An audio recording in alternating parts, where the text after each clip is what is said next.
first glance, when you come to this area in Oklahoma, it is very beautiful, it's serene, but we have missing people that are never found. There are homicides that are never solved. There's lots of dark secrets that live here.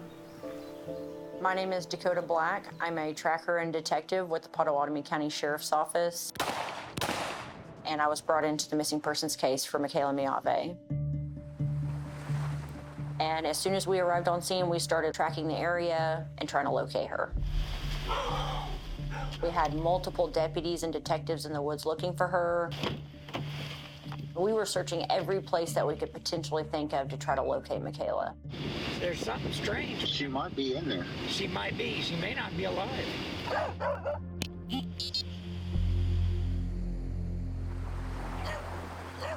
I was not looking for an individual that was breathing. I was looking for my daughter's body, and I don't know why. Sometimes it's hard to not take cases personal. They tug at your heartstrings, and this one was one of those. What was it about this woman that fueled you this way?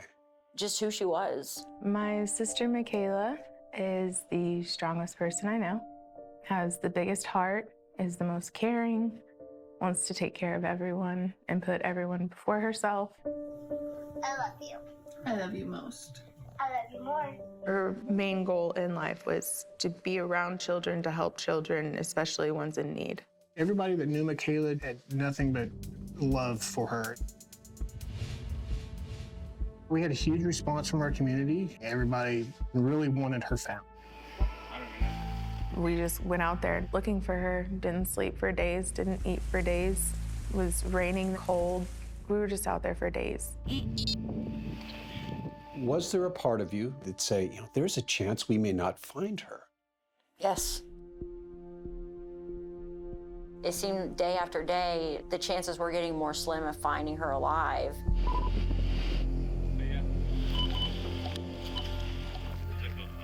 I just knew that she was gone.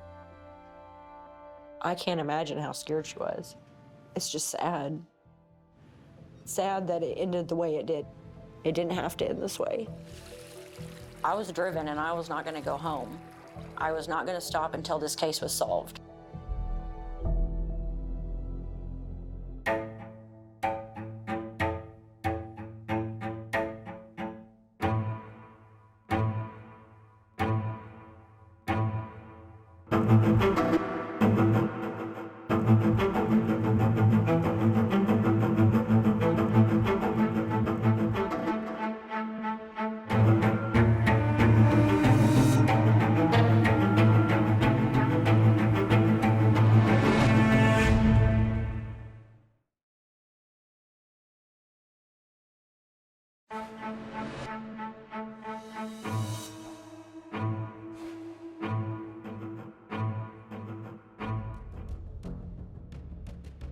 The guys at the sheriff's office call her a cool dude with long hair because they say she's meaner than any of them.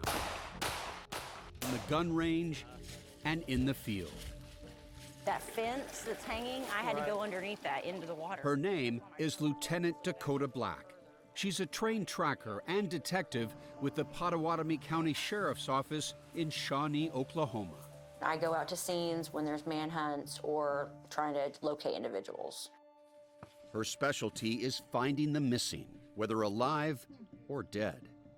I have found them underneath piles of leaves and trees and abandoned homes, sheds. I've found them pretty much in any area you can think of. Often by her side, her partner, Deputy Haven, a trained therapy dog.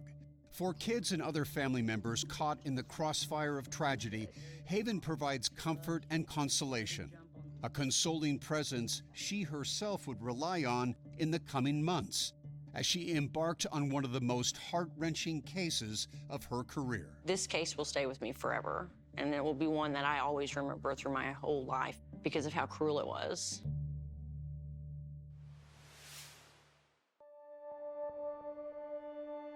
The last thing we said to each other was, "I love you." Friday, September 15th, 2023, began like most days for Andrea Miave. with a 7 a.m. phone call from her best friend and younger sister, Michaela. I wish I would have known. I would have said so much more. I'm grateful for that. At least I said I love you. The next morning, Saturday the 16th, the phone rang as usual around 7 a.m. Only this time, it wasn't Michaela. It was Michaela's husband, Frank Byers. He's hysterical, crying, screaming, can barely understand what he's saying. And he says, Michaela didn't come home last night. He ended up telling me that Michaela went on a date the Friday night before with a bald man in a white truck. They left and she never came home last night. At the time, Michaela and Frank were headed for divorce, says Andrea. They were still living on the same 10-acre property in Mortem, Oklahoma, but in separate homes. So at first, Andrea wasn't worried. My first thought is, she's single. I hope she had fun. But Andrea's mood began to shift when her many calls to Michaela went to voicemail. By noon, I was worried. 1 o'clock, I was really worried. Their mother, Barbara Harper, was also anxious. Michaela was supposed to help out at the family restaurant that afternoon. But she didn't show and hadn't called. Unheard of for Michaela. And the more I prayed about it, the more I realized that something serious had happened. Frank also reported Michaela missing to the Pottawatomie County Sheriff's Office that afternoon. My wife's been missing since late last night. She left at 5:30-ish, roughly 5:40. And the last time that anyone has heard from her has been at 8 p.m. And your name? My name is Frank Byers, B-Y-E-R-S. What's her name? Her name is Michaela Byers. The deputy on duty, Dustin Richardson, felt he needed to put eyes on the ground. He got to Macomb around 4 p.m., his body cam rolling. He'd given me the information over the phone, but I just wanted to see where she was coming from and see more of the details. Frank made a point of showing the deputy the last Facebook message he said Michaela sent him after she left, assuring him she was, quote, fine and to back off. Did you see the guy at all?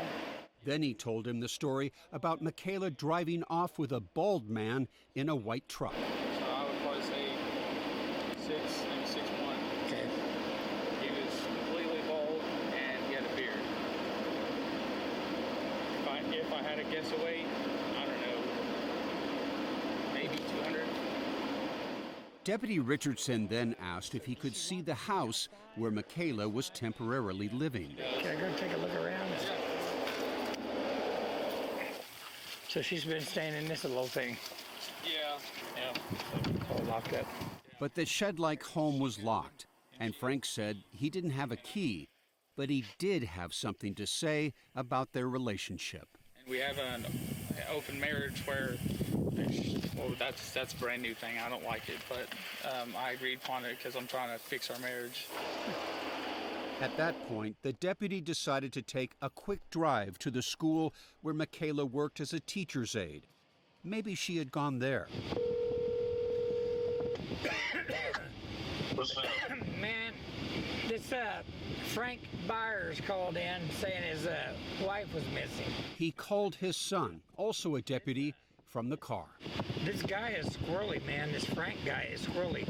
The sensation was that there is nothing about this story that is really true.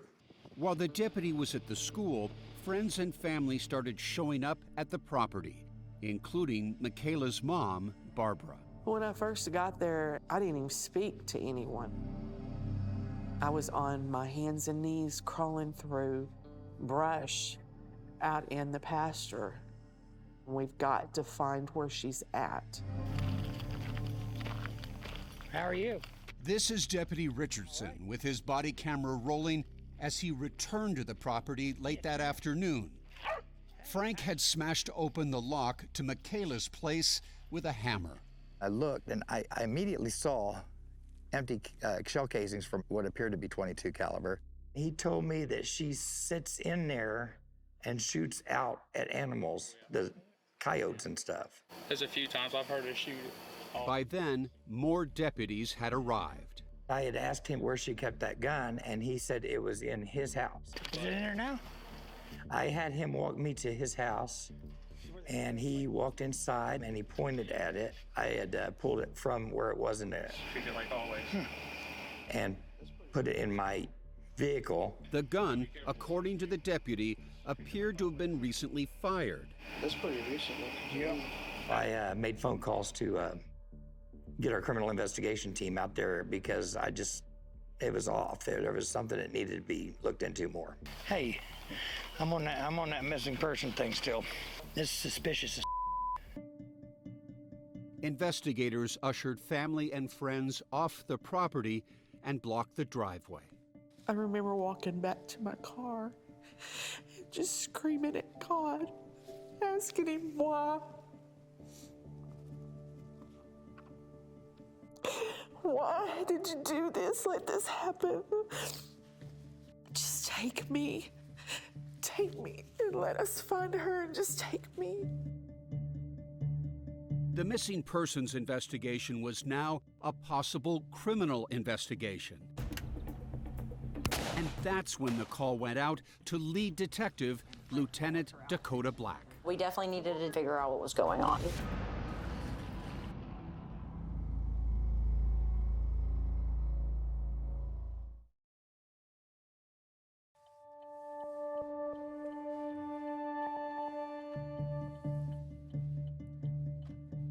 As soon as Lieutenant Dakota Black got the call that Michaela Mayavi was missing, she jumped in her vehicle and sped to Macomb.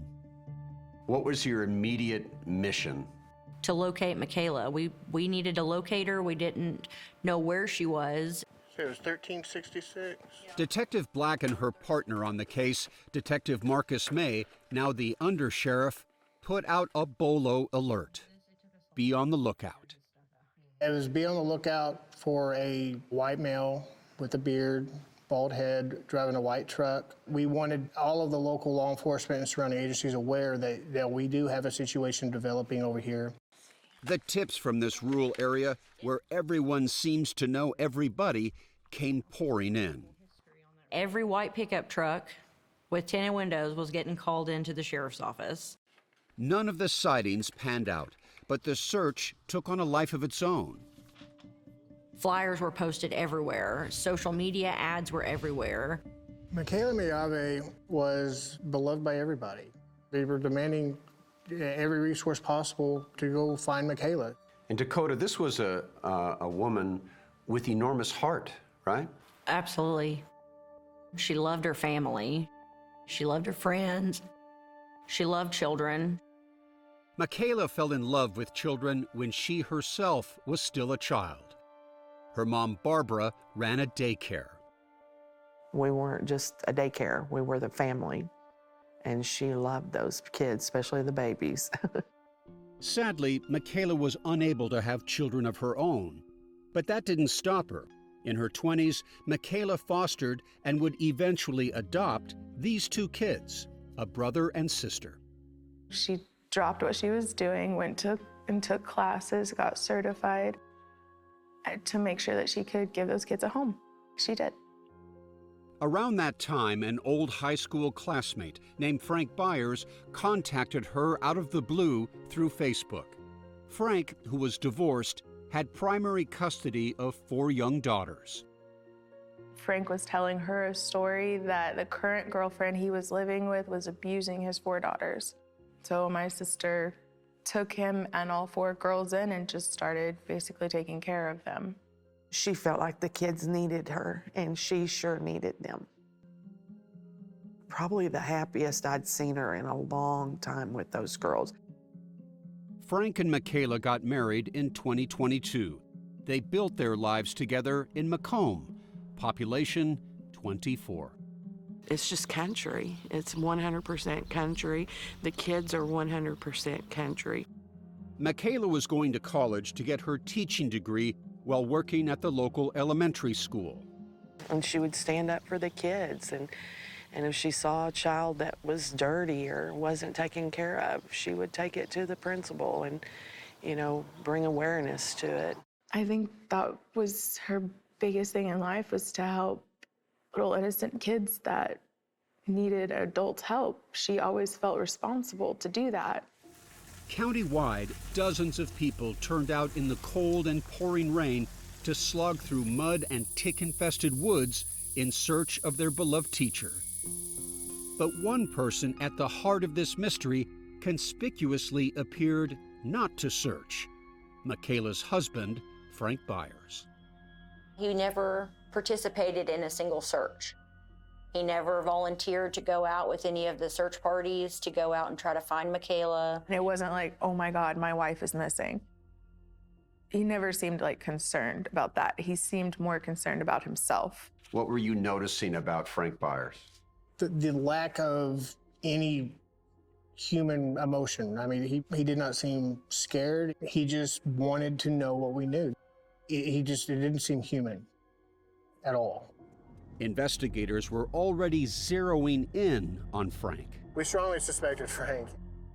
3 days after Michaela was reported missing, Frank Byers agreed to be questioned by Detective Black at the sheriff's office. The interview was audio only. At this time, I just want her found.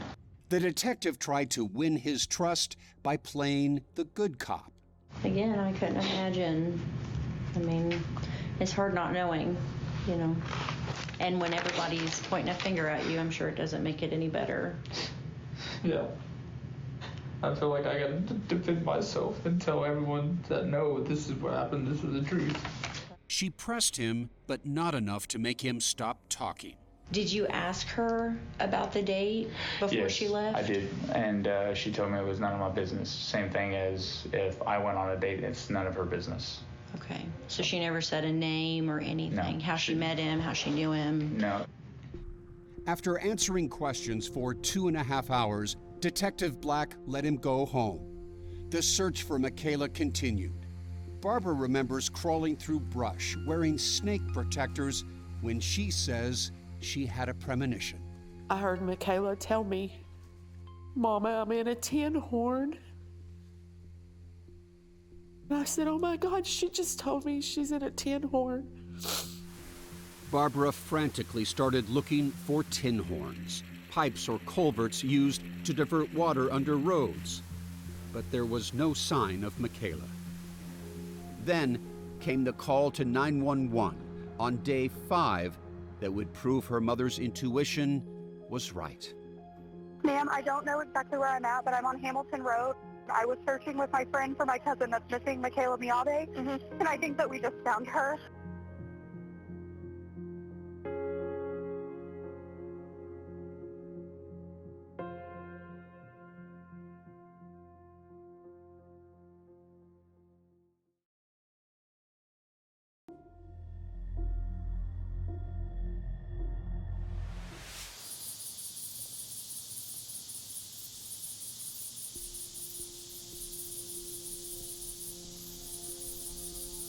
The chatter of locusts permeated the air, an eerie sense of foreboding.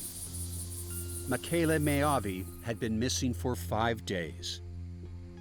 I got a phone call from my friend, and she said, "I need you to sit down." And she said they found someone, and it's a female. And I'm like, is she dead or alive?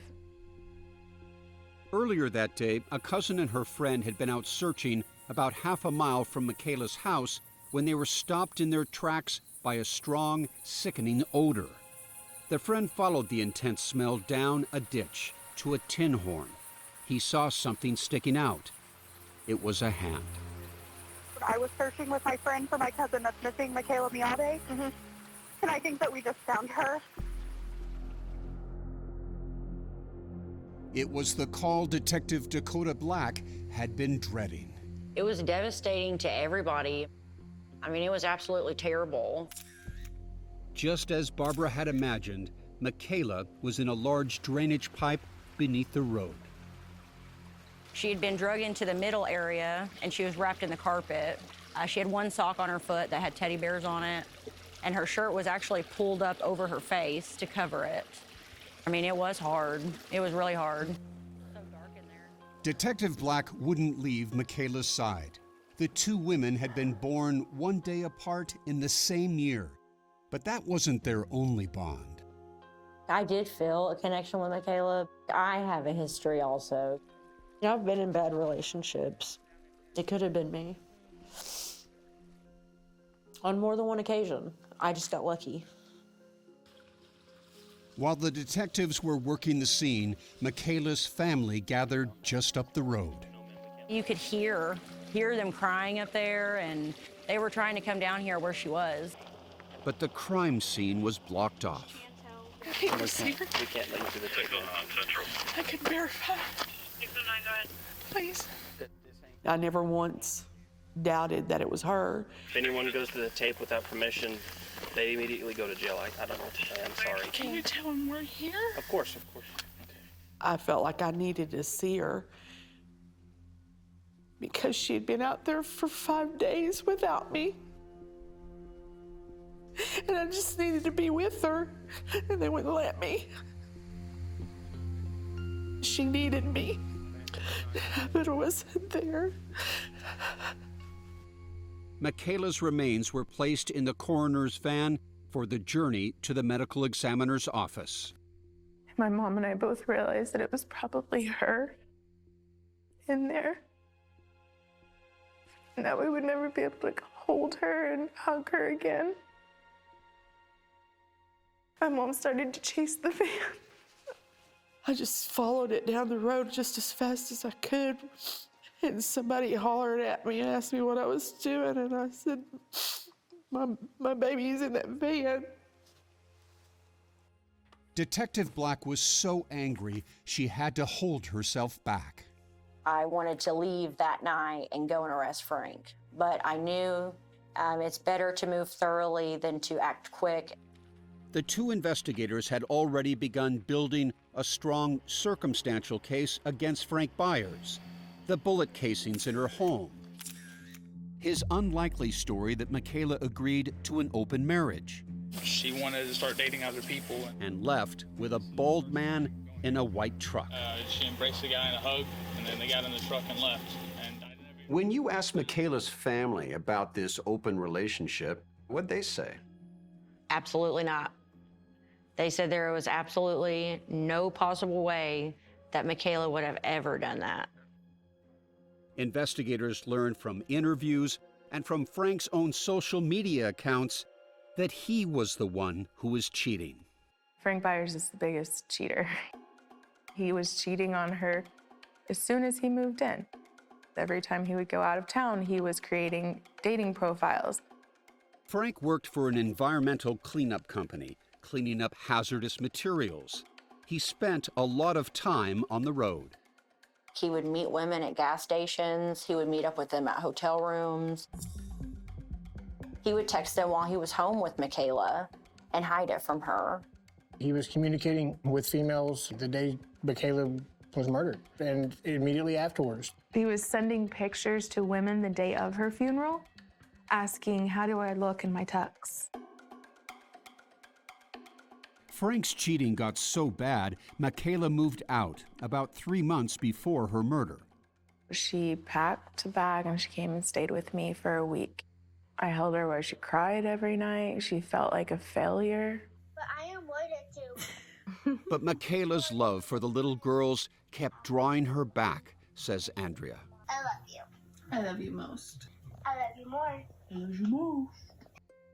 Michaela went back to the 10-acre property, but not to Frank. She temporarily moved into that little structure behind his to stay close to the girls. Frank tried to win her back, promising to change, but the cheating continued. Detective Dakota Black would later discover this conversation in which Michaela told Frank she was done. I've never once been dead set for divorce until today.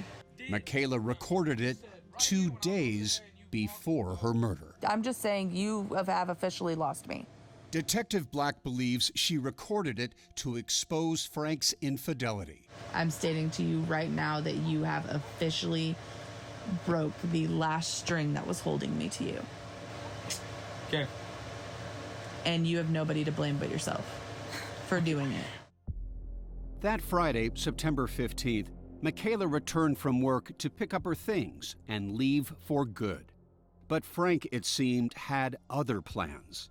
Detectives would later recover these images captured on a home security camera on his phone. Detective Black believes he thought he had deleted them. Where is Michaela in this picture? This is Frank's home, and she's coming through the front door. Michaela stayed for 14 minutes. The detective believes they were arguing. Here's Michaela again. She's leaving. This is the last picture of the series. Frank standing at the door of his home. And what do you believe happened after this last photograph was taken? I think this is when he exited his home and went to her home and killed her.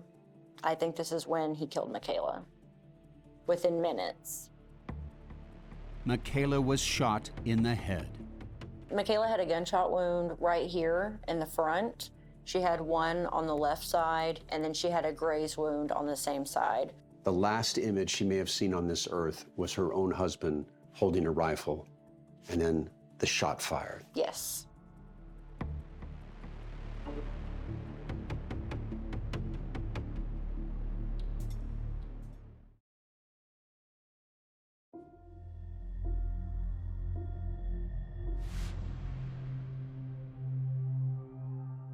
It started as a simmering anger And I just gotta say this because I'm pretty angry. and grew into a raging fury.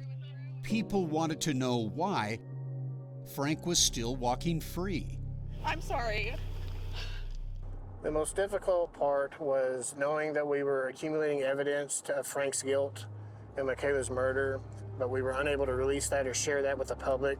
We knew Frank was guilty.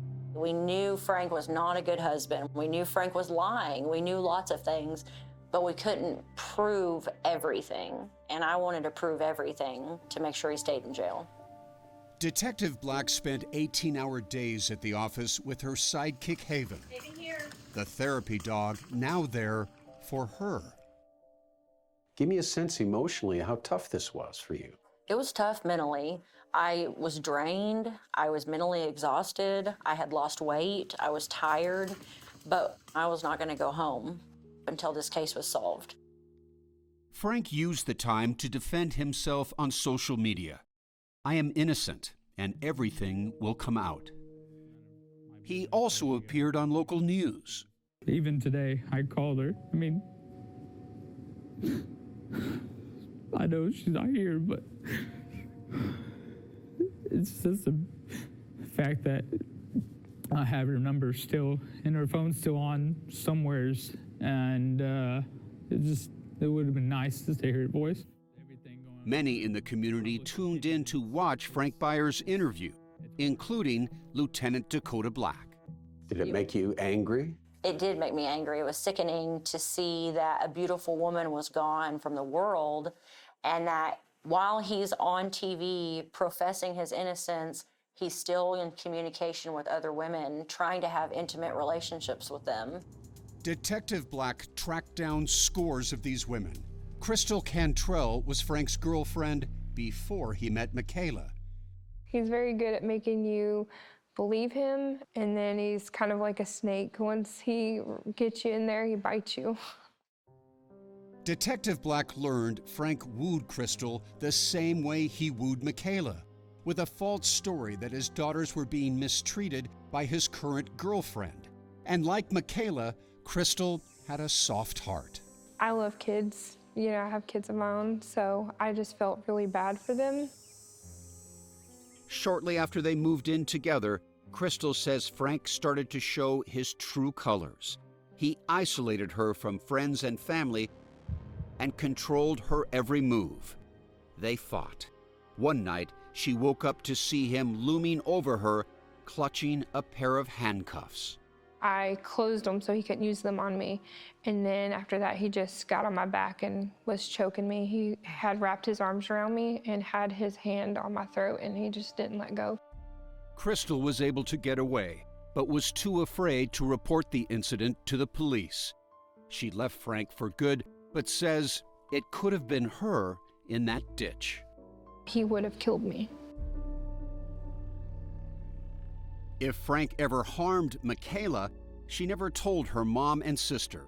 Sometimes they saw bruises, but Michaela always said they were just from roughhousing with the kids.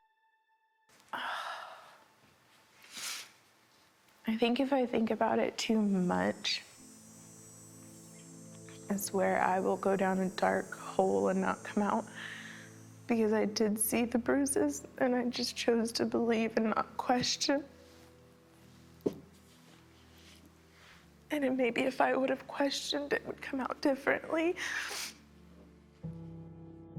Bit by bit, Detective Black and her team built a profile of a murderer. So this photo was taken at Walmart. Using the date on a Walmart receipt found on Frank's property, the detective was able to track down this security camera photo. What's in the cart? There is bleach, ammonia, and a mop.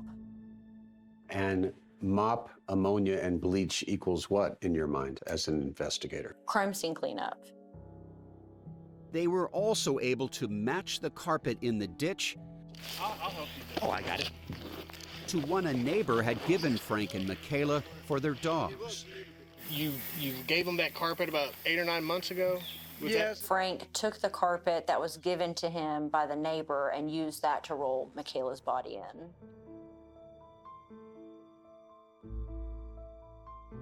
They believe Frank killed Michaela around 4 p.m. and left her body in her home. He then picked up his girls after school and drove them around, returning home about 8 p.m. That's when the detectives believe he started to move her body. The kids reported in interviews once they returned home that Frank was outside most of the night. He wasn't in his bed. Detective Black says there were fresh tire tracks leading to Michaela's little house. We believe that the tire tracks actually came from a vehicle backing up to load her body to take it to where she was located. The detectives believe Frank drove Michaela's body to the edge of the ditch, pulled her out, and then let her body topple the 12 to 15 feet to the creek bed. They believe Frank then climbed down and dragged her into that pipe underneath the roadway. Once Frank got rid of the body, he concocted a plan to cover up his crime. So she took the phone with her? Yeah, as far as I know, she took her phone with her. Remember, he told the deputy that Michaela had messaged him from her phone that evening, telling him back off. But investigators would later find Michaela's phone in Frank's bedroom. Detective May confronted Frank in a second interview. So I'm just trying to understand how, if she left with her phone and was communicating with you through her phone on Facebook, how that phone was in your bedroom. I understand. Okay. I don't have an explanation, honestly. But investigators did have an explanation. Michaela had 2 phones, an iPhone and a Moto G phone. Frank had both of them. The Moto G phone was an old phone of Michaela's that she hadn't been using for quite some time. She can just push in that hole, it pops the tray out. Frank knew how to get into that old phone. So there's a SIM card for those who don't know. That's what it looks like. So he switched the SIM card from her iPhone. Why does he do that? To gain full access to all of her accounts. That's how he was texting himself, pretending to be Michaela. And in fact, it was him the entire time. The evidence was mounting, but they were still waiting on 2 key pieces of evidence they had sent to the forensic lab for testing. I needed a smoking gun that I knew was not going to let him out. I knew it was going to keep him there. What have you just unwrapped here? This, what do we have here is the projectile recovered from the 2x4 inside Michaela's bedroom. In addition to the shell casings found on the floor in Michaela's home, they later found this bullet, wrapped in what they believed was Michaela's hair, embedded in the wall. They hoped it would test positive for Michaela's DNA. And then there were these boots. So these are Frank's work boots. They were recovered on the night of the missing persons report from his bedroom. And what did you spot on these boots that was of interest? So we had found a substance that we believed could be blood, but he also works with lots of chemicals, so we were unsure if that would be something that got on there while he was at work. 38 days after Michaela went missing, they finally got the results. They weren't able to get a genetic confirmation on the hair, but the boots were a different story.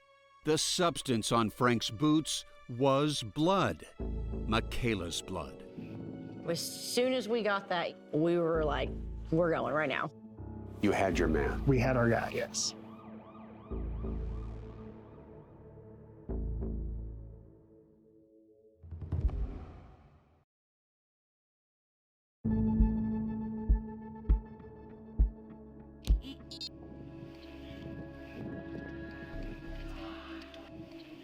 We were waiting for that arrest. So it moved fast after that. It was close to midnight. Flashing police lights lit up the darkness. 38 days after Michaela was reported missing, Detective Black, Deputy Richardson, and a special ops team moved in to arrest Frank Byers. I got with the SWAT team, organized the takedown, and went in and got him. He's in custody and you are under arrest. He thought he was smarter than everyone, but he was outsmarted, right? Yes, I think he was surprised. I swear I didn't do it. Lieutenant Black finally had Frank in her grasp, and right where she wanted him, in handcuffs, headed to jail. Detective May called Michaela's family with the news. That was a hallelujah moment. That was about time moment. We couldn't get her back, but we knew he wasn't walking free anymore. Detective May says they were done with Frank's lies. Hey there, Frank. And they confronted him with the hard evidence they'd taken weeks to gather. Now's the opportunity to let us know what happened. I didn't do it. I mean, why was there blood on your boots? I mean, I can't answer. I mean, I don't know. I mean, honestly. Frank Byers was charged with first-degree murder. The DA was seeking the death penalty, but the defense requested a deal to save his life. 15 months after Byers' arrest, he agreed to plead guilty and serve life without parole. Michaela's mom was bitterly disappointed. I feel that the plea deal was a cop-out. The moment, the second that she took her last breath, he chose that. And he got to choose what he got for punishment too. And that's not okay. It's not okay. The plea deal isn't the only thing upsetting Barbara. She doesn't think Frank acted alone. You're absolutely convinced that Frank had somebody help him. I'll go to my grave believing that. I think he had to have had an accomplice. I don't think that he could have moved her body on his own at all. Physically, he could not have done it. No, I don't believe so. I think we all agree that it would absolutely be difficult to move her, but people are scared. They can do amazing things. What they're saying is not unreasonable. If the evidence is presented to us one day that suggests that, we will take it and we'll run with it to its fullest extent.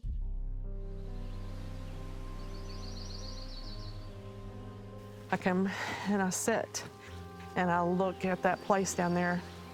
I went down and hung all kinds of crosses and different things. He didn't just take from us, he took from his own children. Someone that loved them, that put them first. It didn't have to end this way.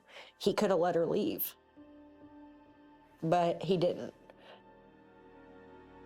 There's cold justice for Michaela. For Detective Dakota Black, Tracker, her painful work continues. Michaela would want her life to mean something. Barbara is starting Michaela's Purple Butterfly Foundation to fight against domestic violence. That was her goal, her mission in life, was when you see someone in need, help them.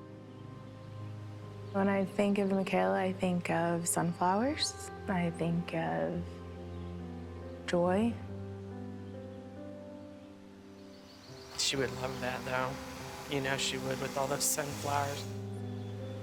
I sure miss her smile, her laugh.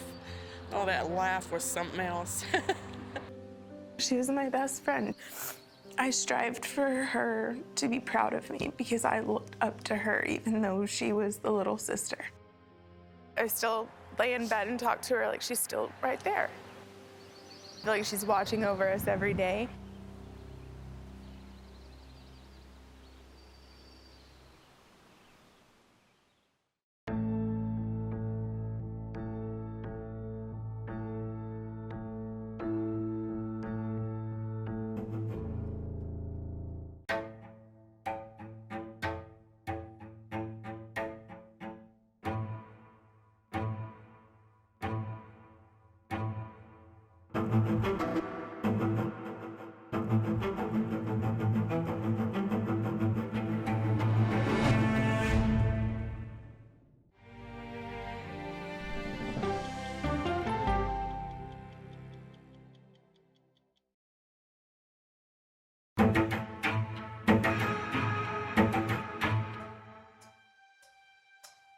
Welcome to Postmortem. I'm your host, Anne-Marie Green, and today we're discussing Michaela Mayavi, who was first reported missing by her husband, Frank Byers, in 2023.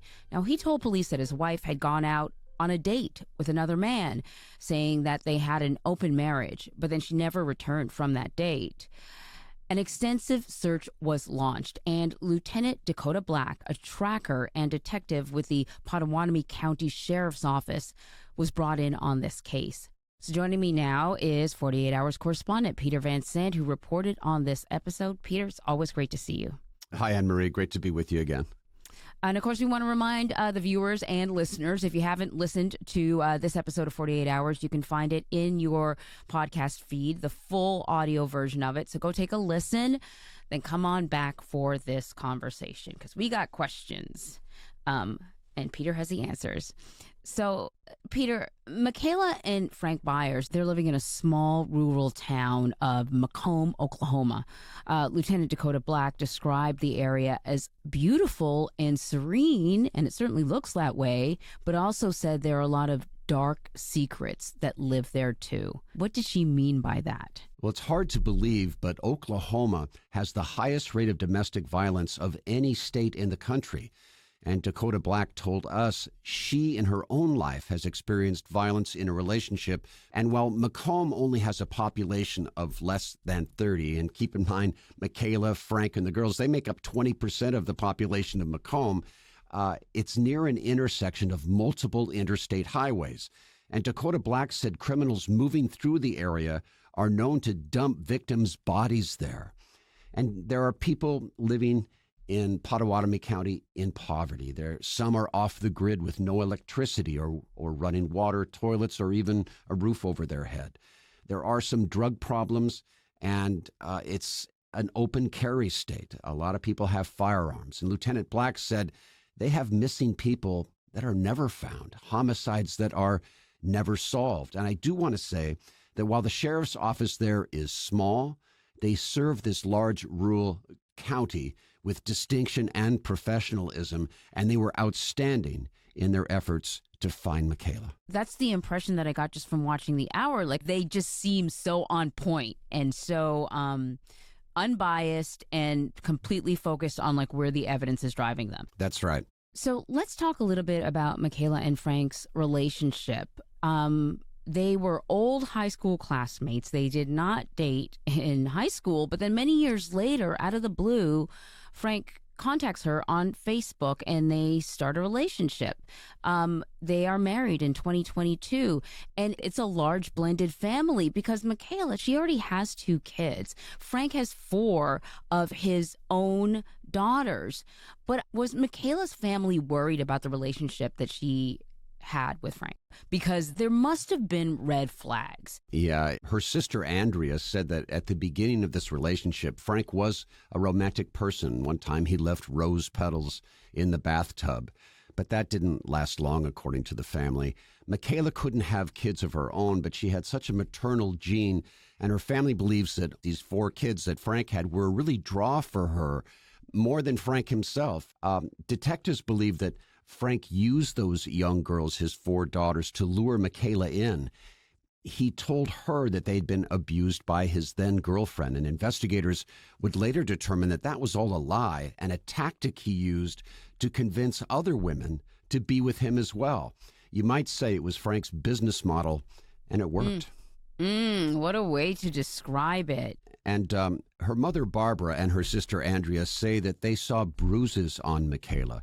But Michaela said they were just from roughhousing with the kids, and the family believed her at the time. And looking back now, the family wished they had questioned her more about those bruises. According to Barbara and Andrea, he was also a compulsive liar.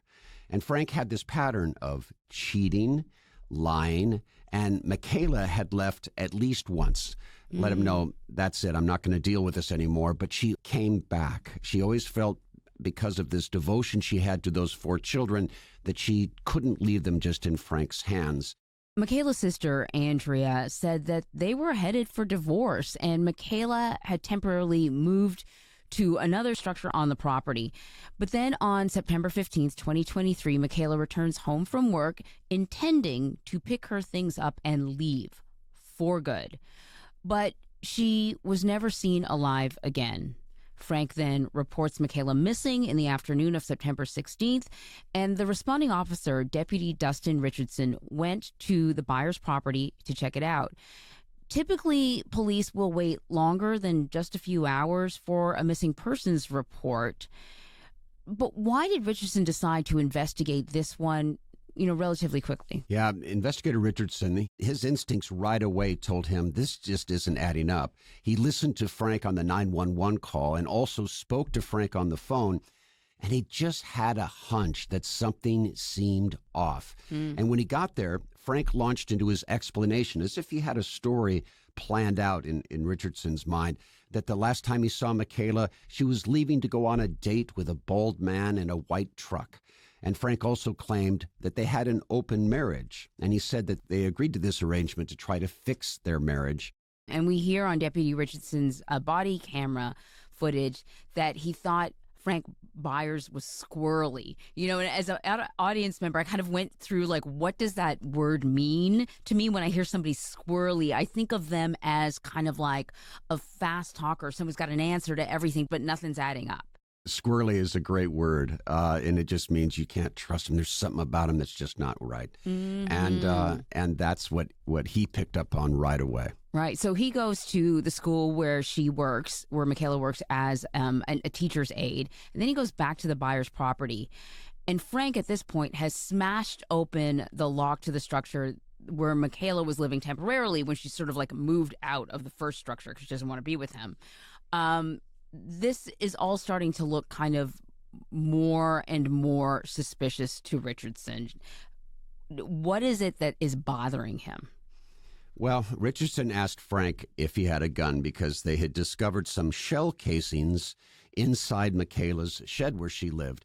And Frank said yes, and he shows the gun to Richardson. Well, Richardson noticed he was able, through his training, to tell that the gun had been recently fired. And Frank told him that, these shell casings on the floor of Michaela's shed were from Michaela, get this, shooting at coyotes on the property. He claimed she would sit inside her shed with the door open and fire at coyotes, which was ridiculous to her family because she hated guns.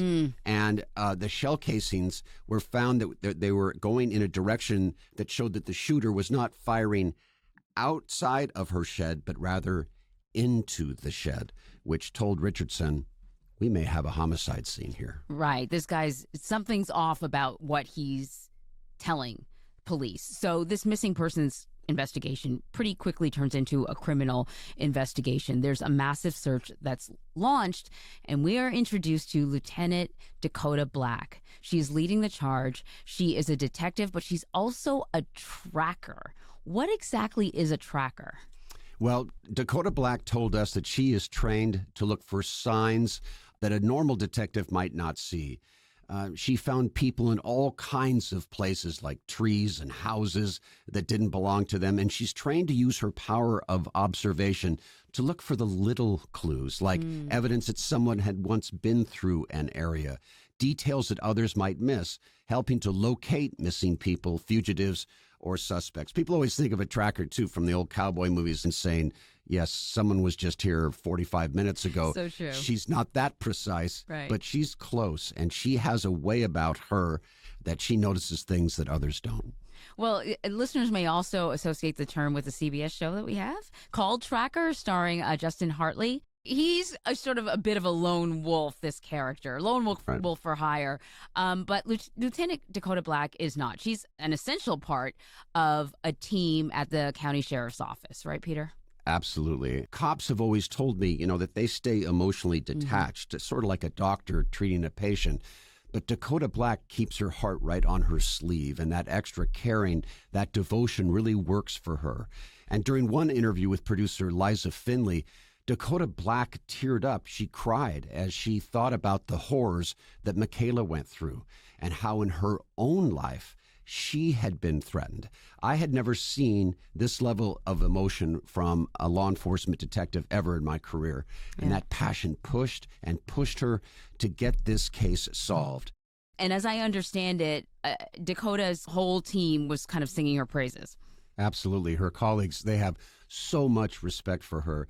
Dakota Black is a woman in her early 30s, and she's working with a lot of male colleagues, some of whom she's in charge of. And she said, you can ask all the guys. They call me a cool dude with long hair because I'm meaner than any of them, and they know to listen to me. And Dakota Black brings her own dog, Haven, to serve as a comfort dog to victims and for herself. If they ever make a TV show about her, here's a detective with a comfort animal in her office.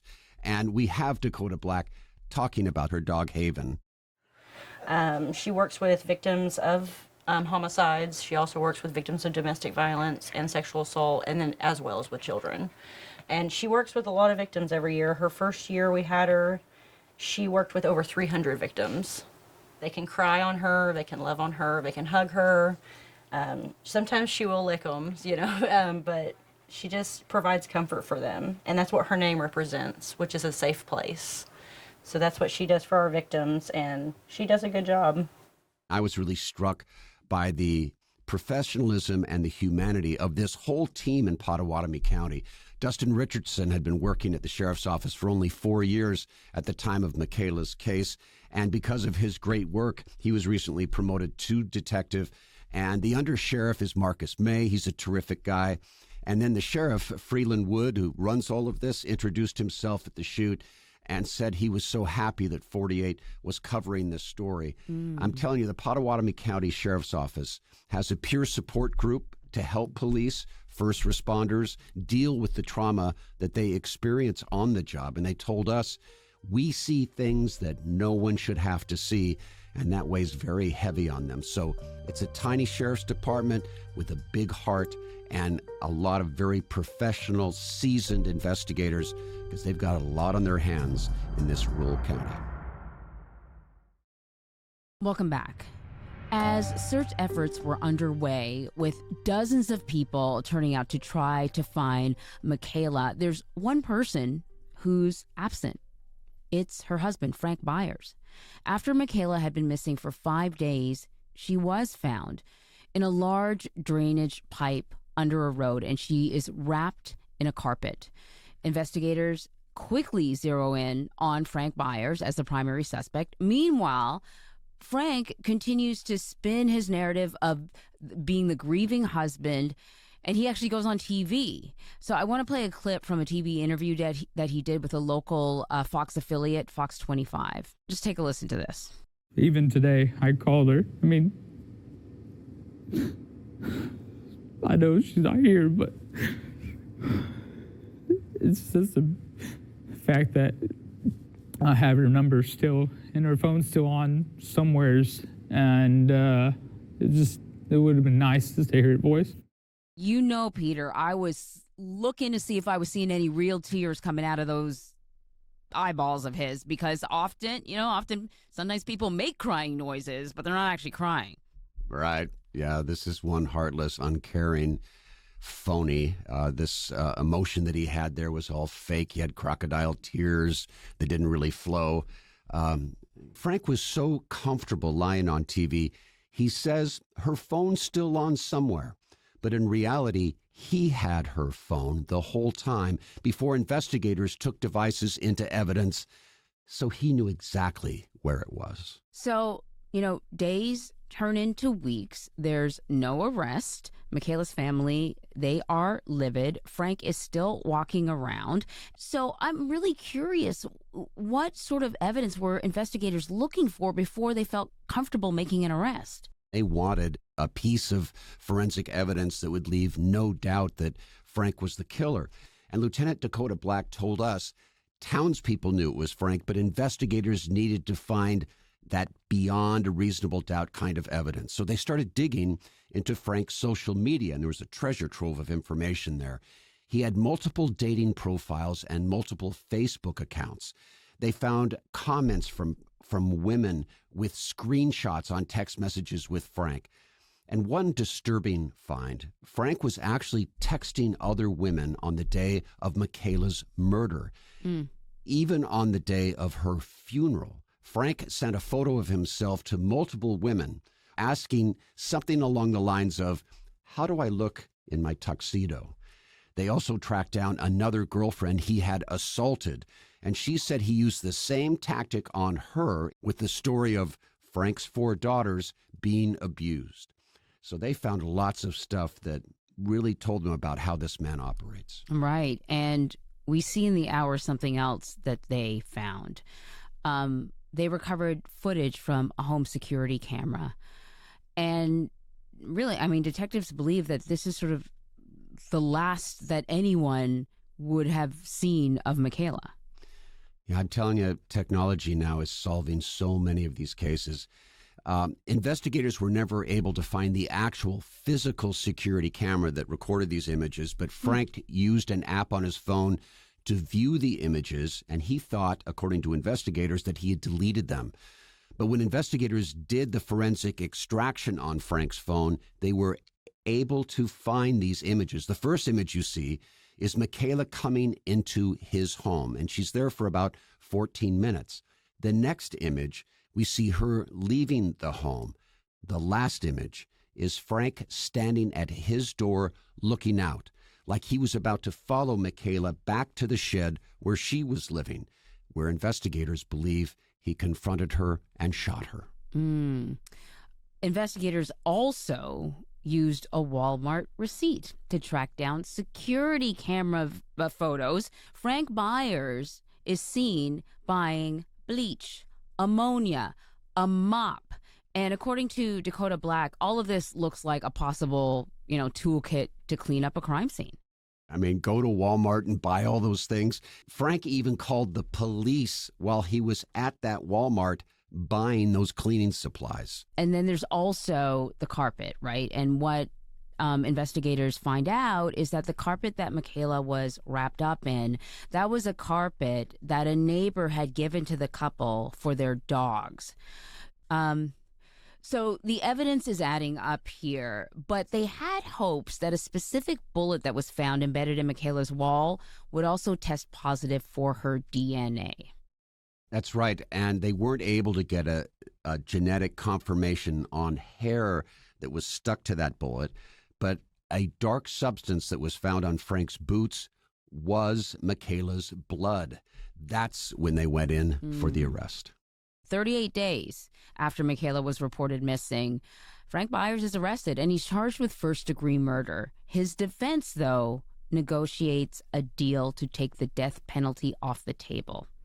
Then 15 months later, he agreed to plead guilty and serve life without parole. Michaela's mother really feels like this is a cop-out because he chose to take Michaela's life, and then he gets to choose his own punishment. And I understand Barbara's frustration with the death penalty being taken off the table. Moving forward, they have now turned their grief, the family, into a charity. They have started Michaela's Purple Butterfly nonprofit to fight against domestic violence. And they raise money by selling handmade crafts made by women affected by domestic violence to build transition housing for victims. And once 48 Hours learned of Michaela's case, we really wanted to honor her by telling this story. Well, you absolutely did. What I kept on thinking over and over again was just how remarkable she was. In her day-to-day life, she was transforming the lives of his daughters, her own children, the children at school, and I think about all that was lost, the future impact that she would have had because of one selfish person's actions. Right. She was a guardian angel to those 4 kids. And when Frank took her life, he really impacted theirs so profoundly. And we wish the best for those children. Yeah. And, you know, once again, just spotlight on domestic violence, those red flags, that gut feeling, listen to them. It may end up saving, you know, your life or the life of somebody that you love. Peter Van Sant, always lovely having you here. Thank you so much. Thank you, Anne-Marie. And to our listeners, if you like this episode, please rate and review on Apple Podcasts or Spotify.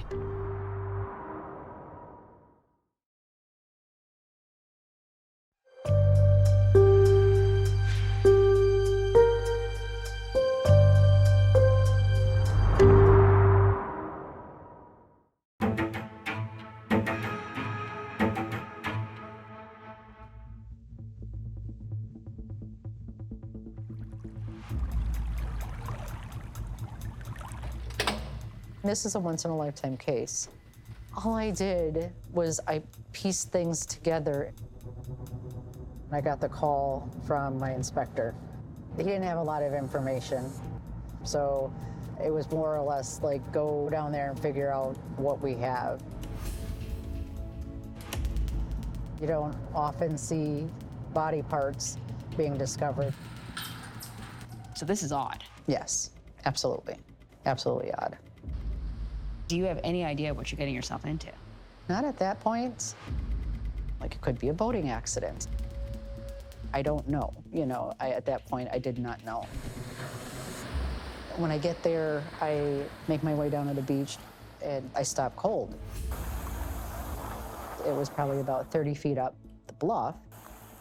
There was just no way for that to get there by accident. And that's when I knew we had a homicide. You don't know who this victim is? She was definitely an African-American female. Don't know who she is. I don't know, obviously, who any suspect is. I know nothing. I had nothing. I needed to know what happened to her.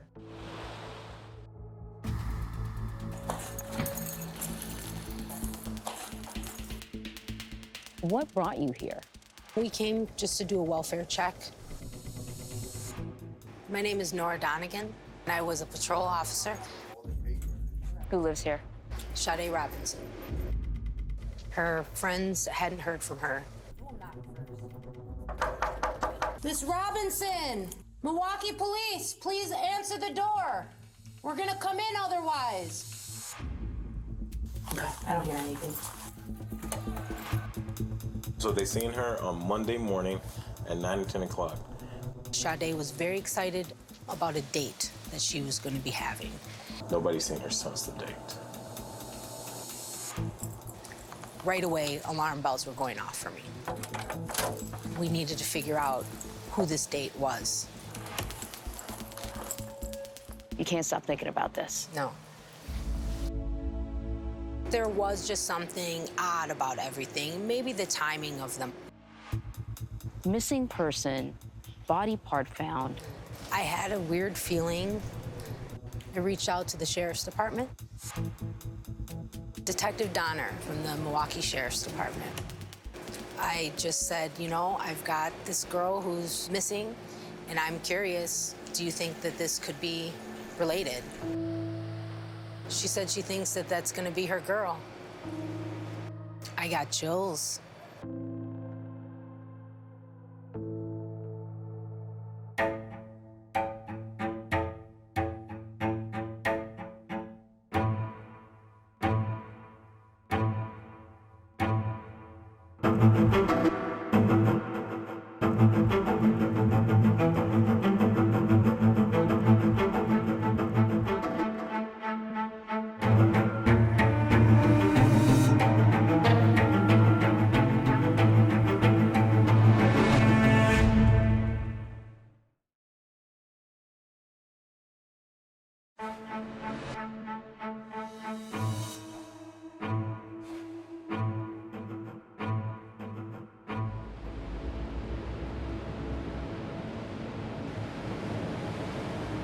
Along the Wisconsin shoreline of Lake Michigan sits a rocky, wooded area called Warnemont Park.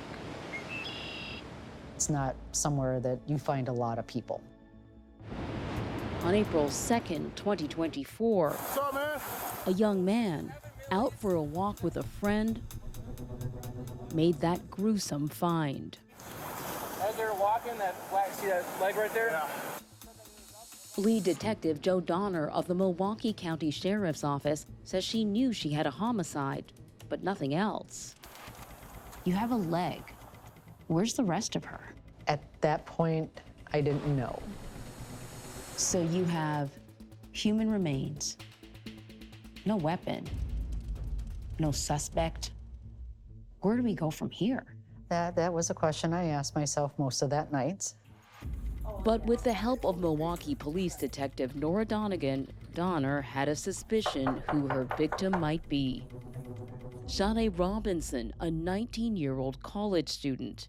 On the evening of April 1st, 2024, she had plans to go on a date, but had not been seen since.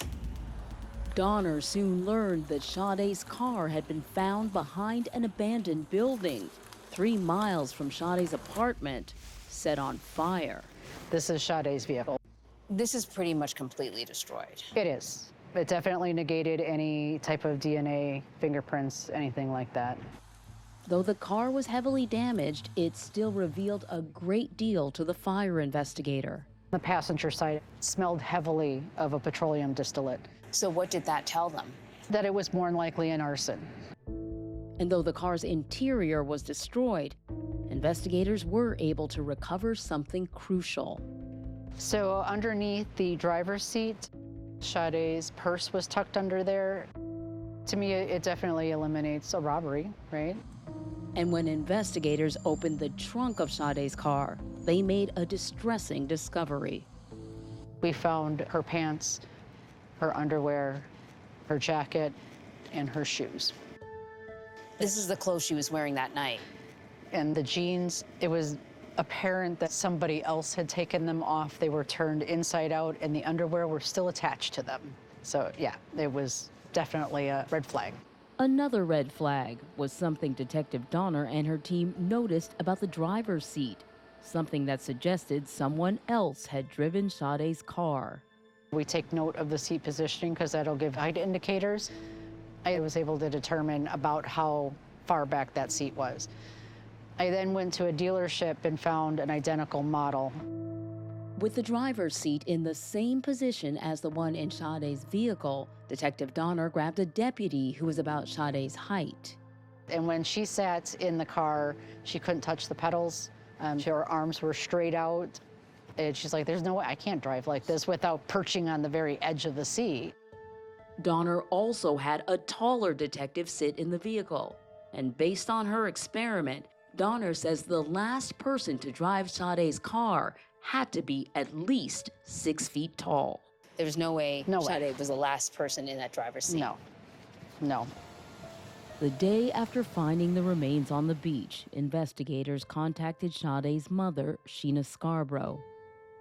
I'll never forget that day. Like, what's going on? Sheena immediately sent for Sade's 16-year-old sister, Adriana, to come home early from school. We drove over to my mom's house, and they were all very obviously upset. But Sade's family hoped that this was a mistake and Sade would be found alive and well. The officer asked Adriana to share Sade's cell phone location from her Life 360 app. What is Life 360?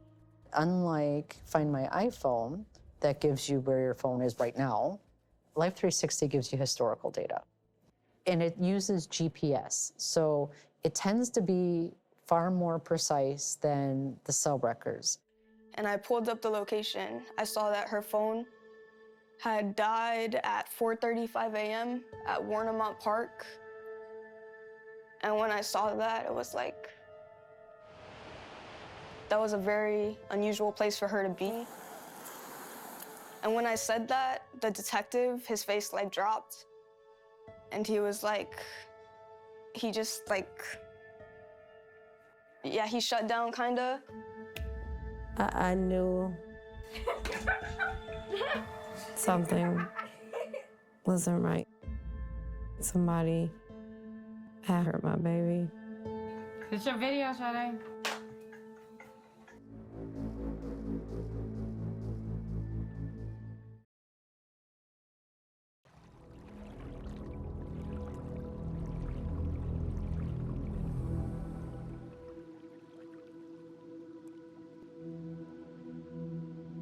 DNA tests hadn't yet determined if Sade Robinson matched the remains found along Lake Michigan. In the meantime, investigators began tracing the last known hours of her life. Younger sister Adriana saw Sade on Easter Sunday, the day before her date. We had worked together that morning. She picked me up. Sade and Adriana worked as servers at a country club. She was one of the best workers they had. It was one of Sade's 2 jobs on top of being a full-time student at a local technical college. She wanted better for herself. She wanted better for me. The hard work was paying off, with the 19-year-old able to rent an apartment and buy a car all on her own. Sade was set to graduate with an associate's degree in criminal justice the following month. Adriana says Sade hoped to then enlist in the military. And she was looking to join the Air Force, so she had been meeting with recruiters. That's how much she wanted to do everything that she dreamed of doing. After working at the country club on Sunday, March 31st, 2024, Adriana and Sade headed to their grandparents' house for Easter dinner. It was a really, really good night. And then she took me home. Whenever she dropped me off, it was always like a hesitation. We always be like, love you. And that night, I still remember it was like a different kind of hesitation. The next morning, Sade FaceTimed her mom, Sheena. She was just glowing through the FaceTime. She just looked so beautiful. She was in a bubbly mood. She didn't mention anything to me about going on a date that evening. Security cameras in Sade's building captured her leaving her apartment at 9 a.m. that morning. 15 minutes later, Sade arrived for her shift at the restaurant Pizza Shuttle. Former owner Mark Gold. Everybody loved her immediately, and that's kind of rare, I think, in a restaurant or any business. And she's a great worker. She comes in on time, she smiles. Every time she would work with me, I'd say, "What's up, Sade?" And she'd go, "The sky, Mark." She always said it, and now I miss it. Sade left Pizza Shuttle at 5 p.m. and texted a man she'd recently met, Maxwell Anderson. They are discussing where they're going to meet up for their date. Sade's text messages show they chose the Twisted Fisherman. Armed with that information, investigators then headed to the restaurant and obtained security camera footage of Sade and her date together. Detective Joe Donner examined the footage for clues. What's sort of standing out to you as you watch this video? Why is it important? You know, it's the demeanor. He does a lot of talking to the bartender, doesn't do a whole lot of talking to her, or even like turning and looking at her. It seems a little unusual for a date. There's not a lot of interaction. Around 6:30 p.m., Sade and Maxwell Anderson left the restaurant together. With the help of Sade's Life 360 app, the detectives knew just where the pair were headed. I'm so glad that she had that app. So when you found out Sade had it on her phone, you must have thought, gold mine. Yeah, score, big time. According to her Life 360 app, Sade then went to a nearby bar called Duke's on Water. When investigators headed there, they found this security camera footage of Sade and her date arriving together at the bar. Again, Detective Donner took note of the pair's dynamic. So they are playing beer pong with this couple, and honestly, this is the only time that it looks like she's having fun. I noticed that she seemed to be smiling and enjoying herself. Sade and Maxwell Anderson left the bar together around 9 p.m. She's walking fine, doesn't seem to be impaired. I think it's interesting that they're walking together, but not until the very end. He kind of reaches over. Right. That's the only, real physical contact other than briefly while they were playing beer pong that I see them have. From there, Sade's date got in the car with her. The Life 360 app shows Sade arrived at Maxwell Anderson's house around 9:30. 3 hours later, the app shows Sade's phone left his house. Sade's car began traveling toward her apartment, but instead of going home, the car drove past the building. Multiple surveillance cameras would go on to capture Sade's car, with fogged-up windows, driving around for hours. Did there seem to be any kind of rhyme or reason to where this vehicle was going that night? No, it seemed to be going all over the place. Then, at 2:53 a.m., the Life 360 app shows Sade's phone arriving at Warnemont Park, where the battery on her phone would later die. When the investigators checked for security camera footage from a nearby building, they made a chilling discovery. The grainy footage shows someone, possibly a man, dragging something to the lake.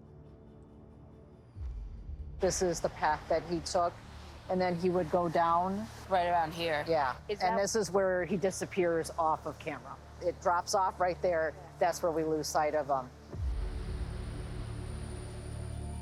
Roughly 90 minutes after first going out of view, the shadowy figure walks away from the lake, but now carrying something. The final time that it comes up, you do see a large backpack on their back. Who do you believe that figure is? Maxwell Anderson. Who was the last person Sade Robinson was seen with? Maxwell Anderson. Who is this person? How do you know my daughter?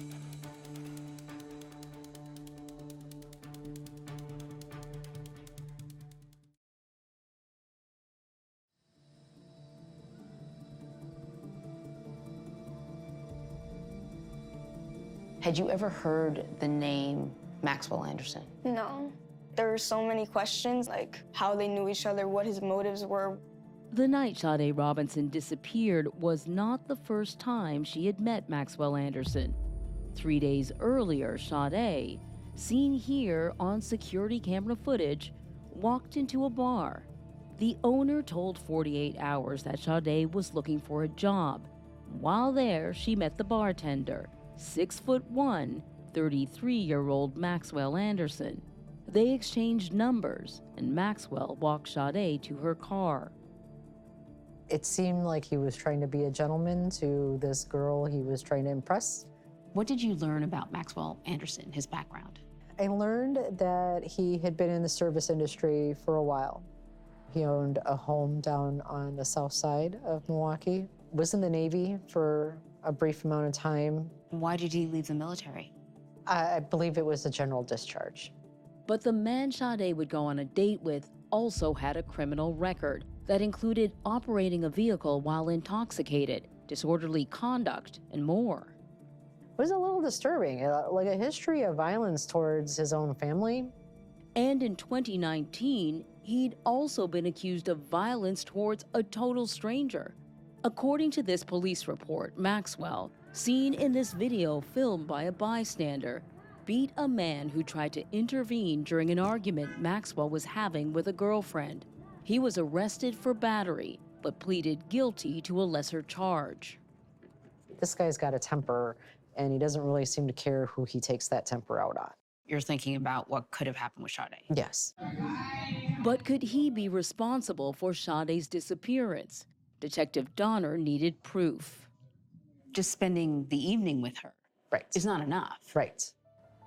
With the help of Sade's Life 360 app, Donner knew Sade had driven to Maxwell's house on April 1st. I wanted to get into his house, and we definitely had enough to do that. On April 4th, Donner got a search warrant to enter Maxwell's home, and she sent another team to watch him. So they began to follow him. We prefer to not have the resident in the house. It's just safer.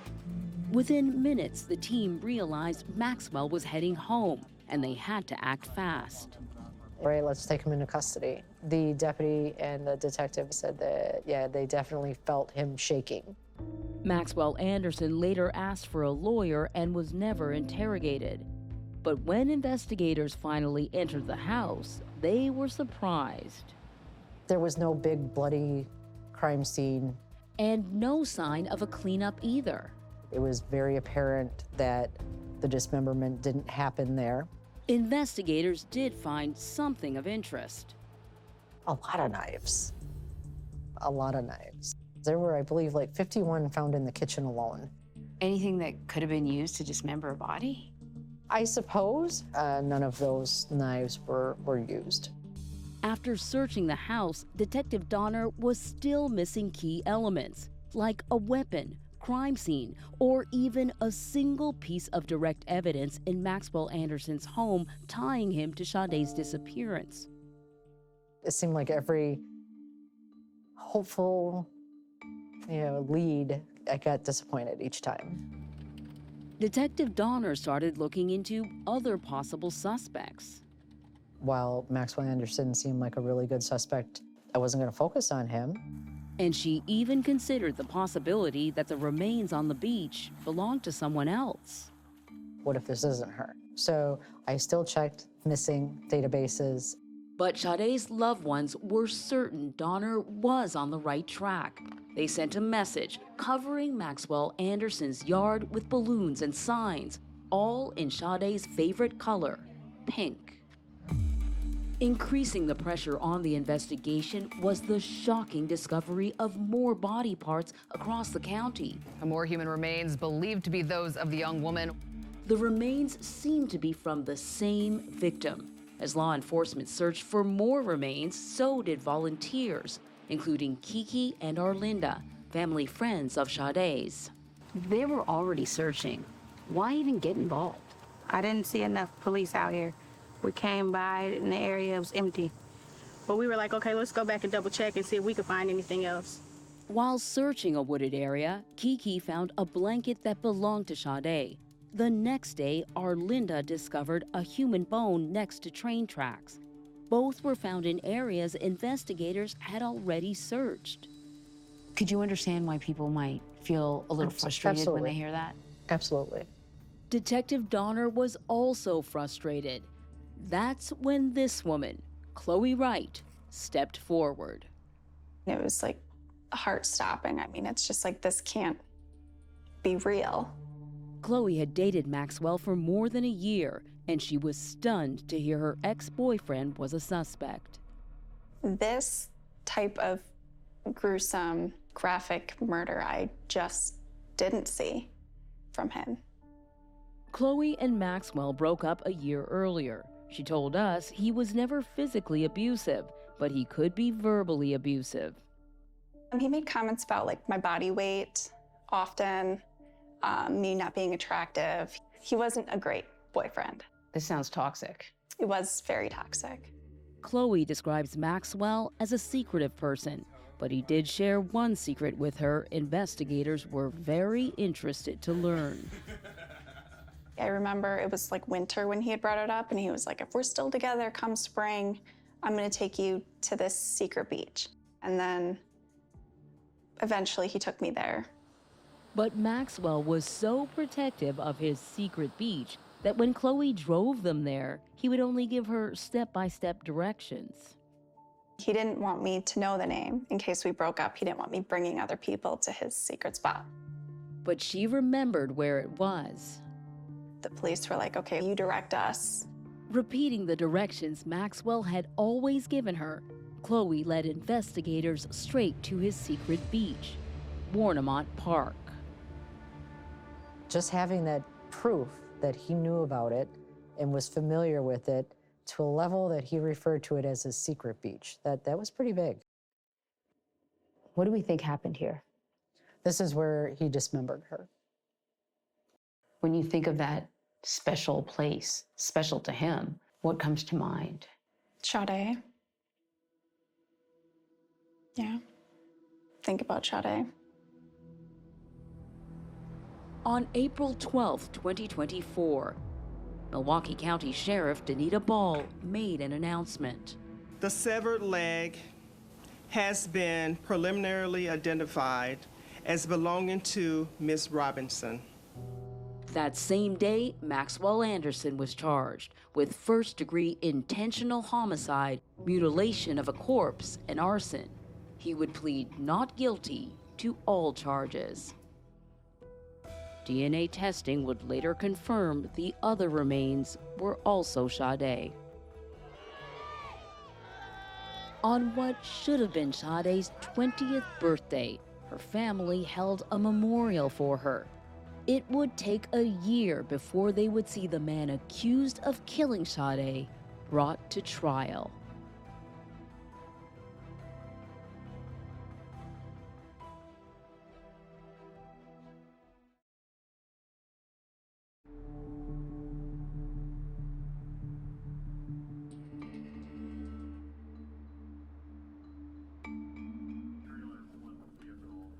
In May 2025, Maxwell Anderson's murder trial began.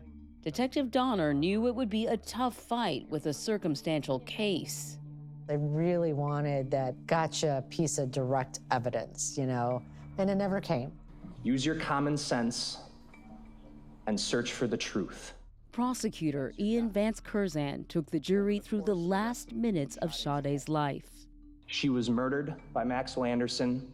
Her body was dismembered by Maxwell Anderson in a vicious and gruesome manner.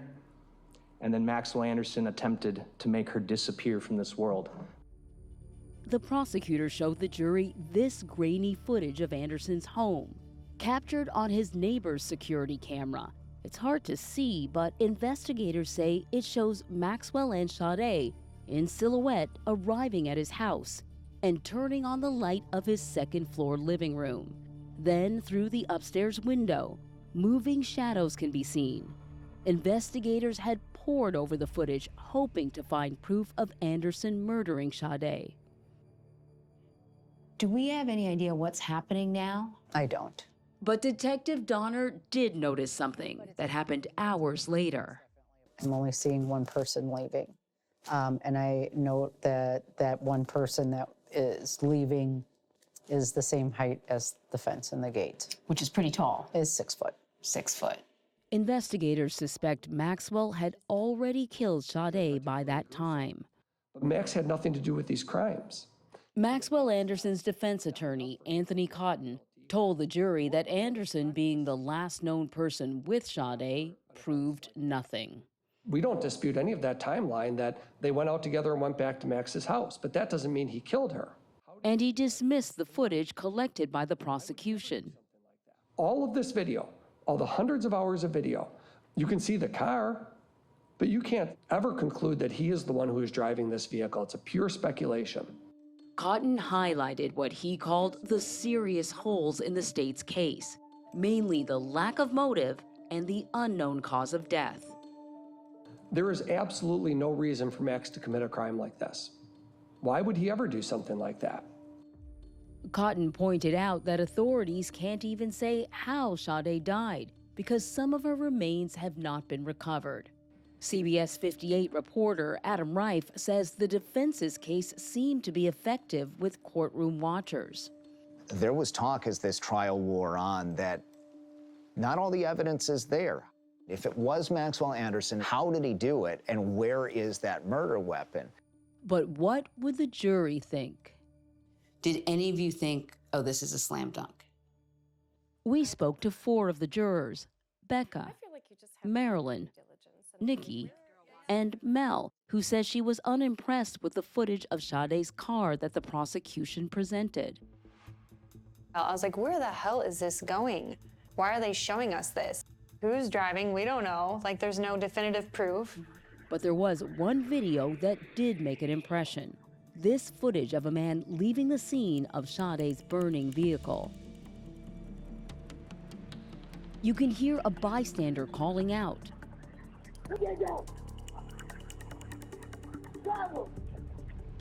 Marilyn, the jury forewoman, says the footage reminded her of the mystery person on the beach. You know, that is the same silhouette that we saw walking the streets of Milwaukee. The man then gets on a city bus, and you can see his face crystal clear. It was Maxwell Anderson. What does he have with him? He has that large backpack still. The backpack, pants, and shoes Anderson is wearing on the bus were never recovered. His gray jacket was eventually found in his neighbor's garbage can. When the jacket was tested, it had Sade's DNA inside the hood and on the zipper pull. Now, could it be maybe explained away? Sure. I mean, she did go to his house. Why would you throw it in a trash can 2 houses away from your home? Exactly. State calls Chloe Wright. Chloe Wright, who chose to testify off camera, spoke about her ex-boyfriend and his secret beach. He looked at her like, I'm gonna kill you right now. Don't you say a word. You all noticed that. That's no set. She played a very vital role, I think, in... But jurors would soon learn about a safe found in Sade's apartment. Inside, marijuana and what appeared to be methamphetamine pills. Although the pills were never sent to the state crime lab for conclusive testing, the defense seemed to suggest more should have been done to see if Sade's murder was really connected to those drugs. I felt that it was irrelevant to the case because there was never, ever any evidence that pointed to her as being a substance abuser. They're just trying to distract us. So it never crossed your mind once that maybe this was a drug deal gone wrong? Or Never. No. Never. Investigators had tested Sade's remains. Did they find any drugs in her system? No. Caffeine was the only thing found. Jurors say it was actually one of the last pieces of evidence that they saw that made the biggest impact. Photos found on Maxwell Anderson's phone that he had taken and deleted. The photos are of Sade at his home.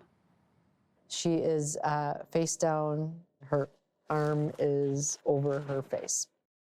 You see the hand of a white male grasping what would be her right breast.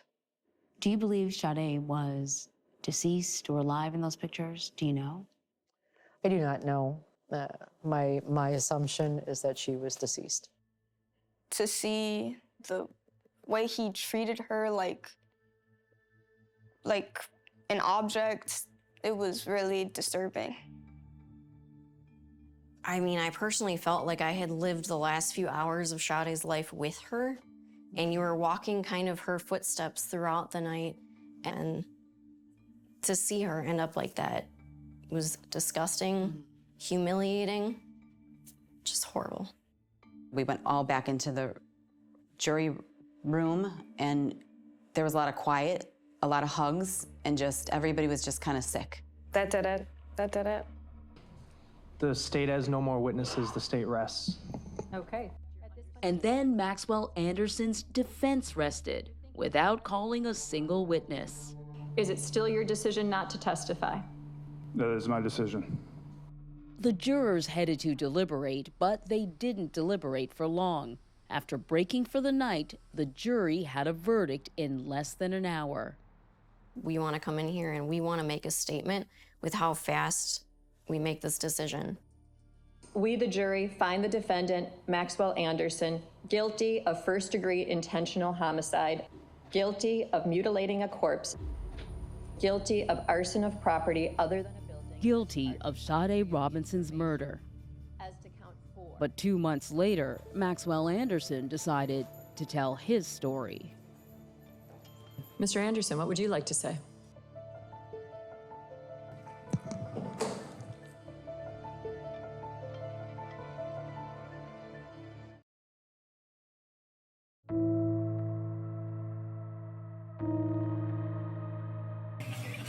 Look at the birthday girl hooking on her birthday. Look at her. Come on, Sade. Go ahead, baby girl. This is the most heinous crime this court will see. It doesn't get more serious than this. Sade Robinson's family was determined to see that Maxwell Anderson would never be free again. They spoke directly to the judge at his sentencing. 17-year-old Adriana. When Maxwell Anderson murdered my sister, he redefined my definition of misfortune. He made it to where I cannot meet any person without the fear that they're gonna harm or kill me. Because all my sister did was meet someone, and as a result, he ended her life. He tried to erase her existence and her value. Now I no longer have the opportunity to try and give her everything she gave me. Sade's father, Carlos Robinson, told the court what justice would be for him. To lose your child in this manner is unthinkable. What he has done is inconceivable. He deserves the punishment that he gave to my daughter. Everything that he did should be done to him. To me, that's justice. Sheena, wearing Sade's favorite color, pink, on her eyelids, wanted answers from her daughter's killer. You disrespectfully spread my daughter across Milwaukee like a piece of trash. How dare you? And she made a heartbreaking plea.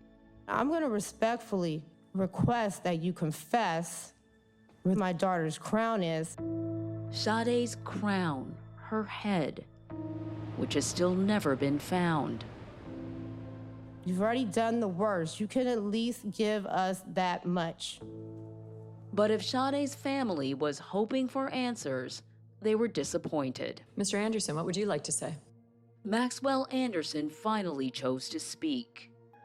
I would like to start by saying that from the bottom of my heart, my deepest and most sincere condolences go out to Sade's family, as well as everyone else affected by this tragedy. That being said, Your Honor, I did not commit these crimes. I hope and pray that further investigations not only prove my innocence, but find and deliver true justice. You would think that he would tell us the things we wanted to know and finally feel some remorse after sitting in jail for these months. And then he didn't. Anything else you wish to say? No, ma'am. Judge Laura Cravello read a statement Anderson made to an investigator after his conviction. He regretted he did not walk Miss Robinson to her vehicle when she left his apartment, and he believed it was at that point she was abducted by an unknown assailant, quote, either from the alley or from my backyard, unquote. When asked how he accounted for his presence in the area where Miss Robinson's vehicle was set on fire, Mr. Anderson said that he was set up. You're hearing this stuff and you're like, no. Nope. What do you think happened that night? I believe that they went back to his house. I think he may have wanted to take things further than she was comfortable with, and that maybe she rejected him. And his rather well-documented temper came out. And Donner suspects Anderson would have killed again. I think this was his first time killing. I could be wrong, but that's my opinion. I do firmly believe, though, that it probably wouldn't be his last if he hadn't been caught, given what he did to her body. Chloe wonders if she could have been one of his targets. A year after they broke up, she says, Maxwell sent her a message on Instagram. And it was, ignore time is over. 5 hours later, Maxwell Anderson met Sade Robinson when she applied for that job. That's got to give you the chills. It's eerie. Before sentencing Anderson, Judge Crivello took a moment to share her own thoughts about the loss of Sade Robinson. She was a girl that I would hope all young ladies strive to be. Hey guys. She was loved in the community by almost everyone that touched her. Sade! Love you, Sade, forever. You stole a truly shining light, is what it sounds like. And then she gave the man who stole that light the maximum. You shall be sentenced to imprisonment for life. I am ordering that you will not be eligible for extended supervision. Life without the possibility of parole. Thank you guys for supporting us. Outside the courthouse, Sade's loved ones thanked the city of Milwaukee for keeping her memory alive. I do appreciate the city of Milwaukee because they have shown my daughter a lot of love. A mural of Sade sits beneath her beloved pizza shuttle. Sheena has launched a program in Sade's honor to help crime victims, and she has partnered with a Wisconsin state representative to create a task force to examine and prevent the disproportionately high levels of violence against Black women and girls. In May of 2024, Adriana, dressed in a pink cap and gown, accepted Sade's degree at what should have been her big sister's graduation. Seeing her live her life as such a hard worker who never let anything stop her, I knew that she would want me to do that after I lost her, that she would want me to keep living. And so I'm gonna remember her by following in her footsteps and fill the hole that she left, although I know I can never live up to anywhere near her shoes. I don't know about that. I do. In Warnemont Park, the site where this tragic investigation began, Sade's family and friends unveiled a memorial bench. It's in the area Detective Donner has searched dozens of times in the hopes of fulfilling Sade's loved one's deepest wish of laying all of Sade to rest. Do you think we'll ever find Sade's crown? I think so, when the lake is ready to give her back.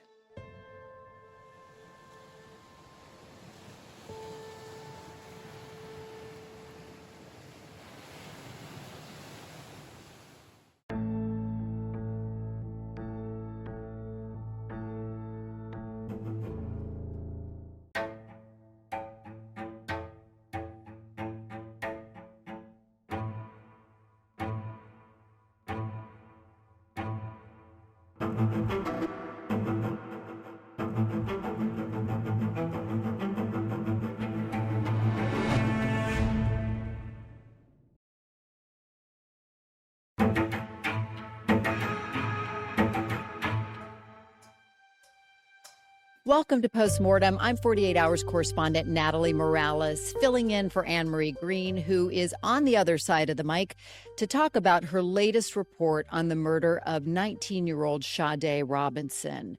Thanks for joining me, Anne-Marie. Thanks, Natalie. I'm looking forward to talking about this. Now, this all started when the Milwaukee Fire Department responded to a vehicle that was set on fire in April of 2024. Turns out that car belonged to Sade, but nobody could get a hold of her. Well, that same day, a body part from an unidentified female washed up on a remote beach on the Wisconsin shoreline of Lake Michigan. And Anne-Marie, Sade's friends also hadn't heard from her since she went on a date the night before, right? Yeah, and in fact, it was one of her coworkers at Pizza Shuttle that really raised the alarm. She was concerned that Sade hadn't showed up for work. She's such a good employee. She would never just not show up. She just couldn't let it go, and she was the one who contacted police. Well, good for her for following through with that. And you also talk about in this hour as we see how much security footage played a part in helping, police put the pieces of this puzzle together. Absolutely. I mean, I think we all know that there's a lot of, surveillance cameras around, security cameras, ring cameras. We know that we're on camera a lot. But in this case, it wasn't just sort of the places that you would expect, like the lobby of her apartment building, but that remote area of the park, Wanamart Park, was just it was remarkable that they even had video from there. And Sade in particular left kind of digital breadcrumbs pretty much everywhere. And that is part of what led to police honing in on Maxwell Anderson so quickly. There are eyes in the sky everywhere, as we can see throughout this hour. We're going to talk about it all. But first, I want to remind our listeners and our viewers, if you haven't listened or watched this episode yet, please go ahead and do that right now. Go check it out and come on back and join our conversation. So, Anne-Marie, at first, while watching the episode, I thought that this was going to be one of those dating app horror stories. Turns out, though, that Sade actually met Maxwell Anderson in person before their date. Right. I mean, this is the old-fashioned way, right? She was looking for yet another job. She already had 2 jobs, and she was looking for a third one at the bar. She meets him there. He's working there. And so, yeah, why not think it's okay to go out on a date? This is a young woman who has everything going for her. She's unbelievably driven. She wants to enter the Air Force. She's finishing up her education. She's going places. And this one person, ruined everything. Such a tragic turn. She had everything and seemed to be doing everything right. The first person we meet in this episode, she's so fascinating, is the detective, Joe Donner. And, I wasn't quite sure what to make of her fashion sense. I mean, she's incredible. She's like something out of another era almost. And that is deliberate. That is by design. She is just one of those people that's really into 1940s and 1950s fashion and the aesthetic of the time. She actually owns a vintage clothing store, and she does these like online social media sales where she'll show like the latest haul that she's gotten, and people all over the world tune in to buy stuff from her. She does these, I guess, pinup contests. We're not talking burlesque stuff, right? We're talking about people who dress like in the era. Her pinup name is Misdemeanor. How appropriate is that, Natalie? I love and it. so, yeah, she's got this whole fascinating other side to her, but boy, is she a damn good investigator. She sure is. And when she gets down to business, she really gets down to business, as we see. Now, it was Detective Donner who took you to that remote beach, showed you around. What was it like? The beach is an interesting spot. It's quite desolate. Though there's a road leading down there, there's a big fence. You can't drive down there. You have to know the pathway to take to get down there. And certainly people come down there to walk their dogs or maybe just to get away. But you would have to really know that that spot is there to venture down there. I wouldn't go down there, and I wouldn't go down there alone. She also took you to the place where they have Sade's burned vehicle. Yeah, so seeing the car, I mean, it was almost a little emotional because it is absolutely charred. But even though Maxwell Anderson tried to get rid of every stitch of evidence, he fails to get rid of some really crucial evidence, 3 pieces of crucial evidence. Where the driver's seat is situated, that doesn't change. So they know that, Sade probably wasn't driving that car. But then her purse is found basically intact. I mean, it's singed, but it's found underneath the car seat, and the clothes she was wearing that night, those are in the trunk of the car. And finding that car really helped to speed up this investigation as well. Yeah, that was what was so fascinating. I never thought about that clue of measuring the seat distance and that being a big clue into the height of the individual who last drove the car, which would turn out to be really important in helping solve this case. And I should say that the other officer, right, Donegan, who was the one who was called to do a check on her apartment, she was crucial. She said to us that day she was getting ready for work, and like the news was on in the background, and she kind of heard about a body part being found, and then she gets this call to go to the apartment, and like immediately she has this gut reaction. She went on a date. She's not here now. I heard about this news report about a body part.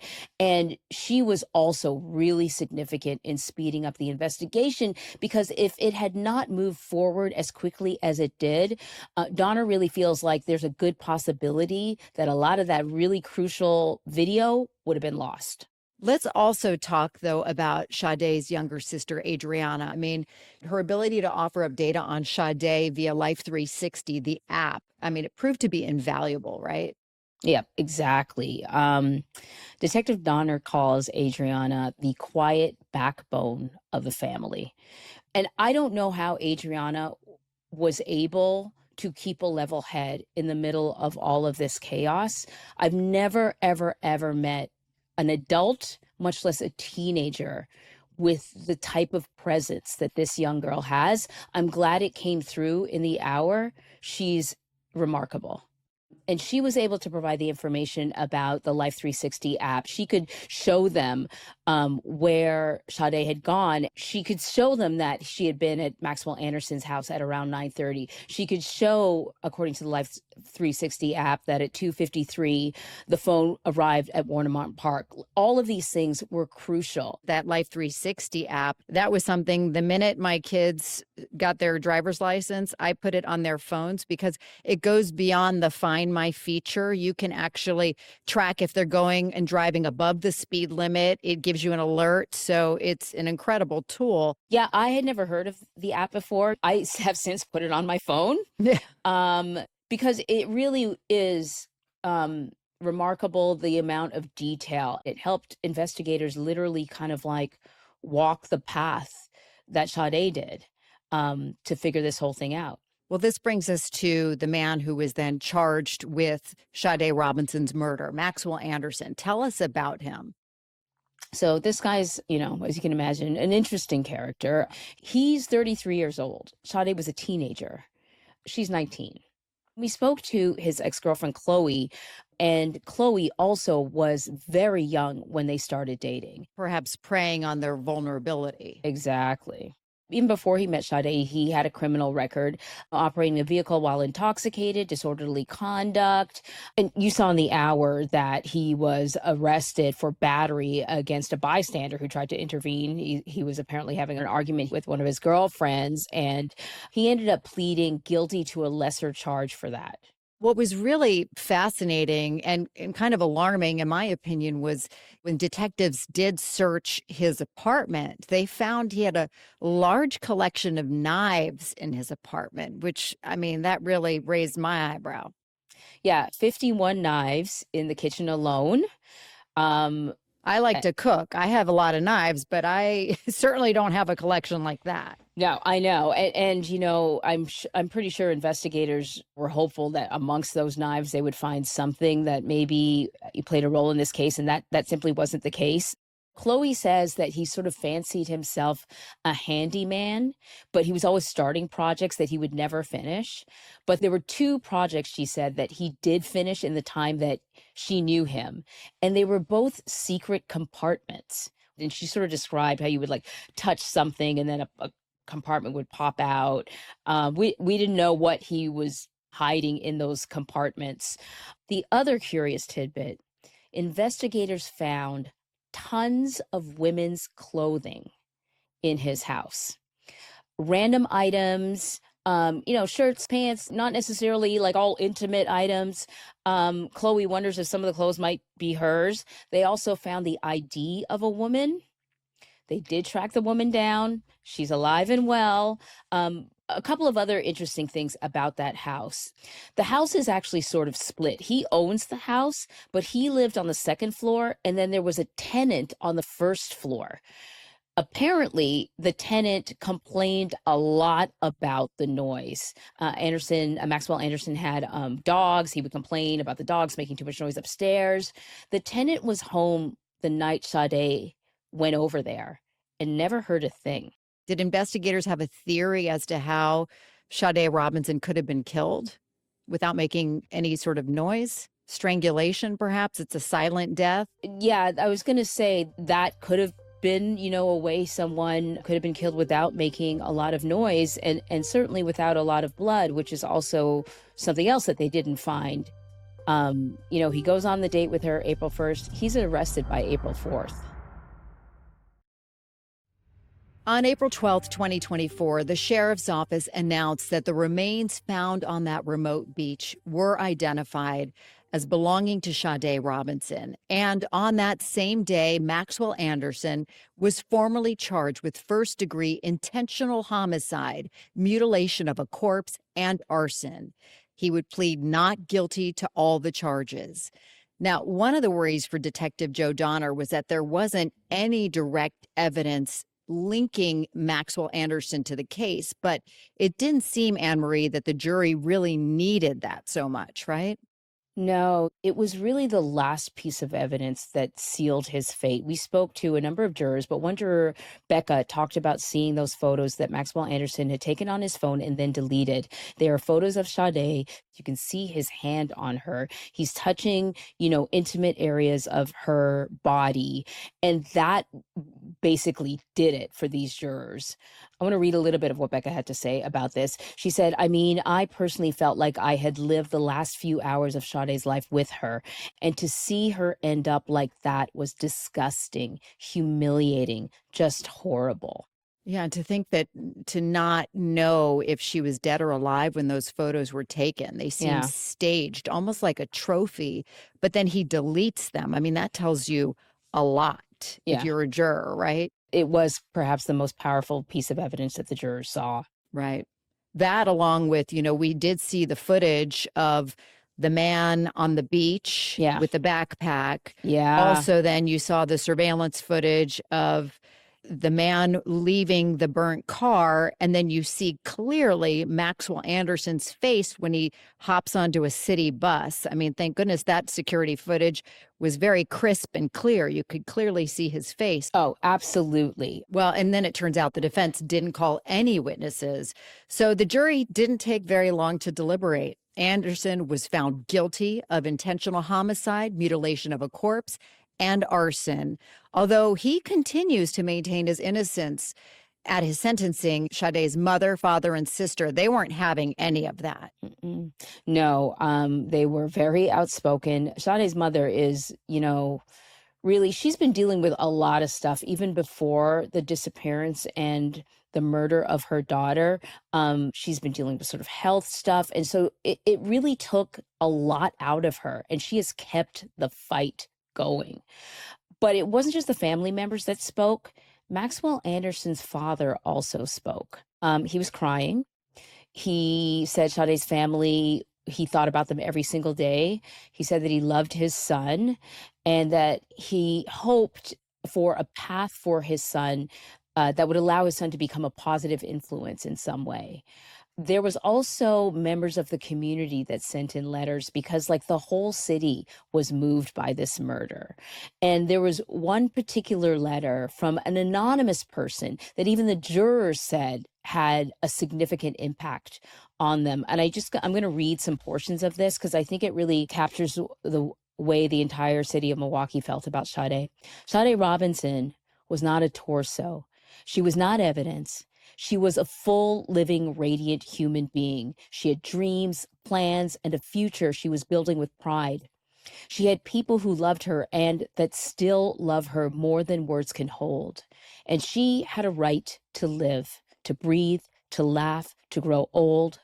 That right was stolen, and it continues. But here's what you couldn't take. You could not mutilate her soul.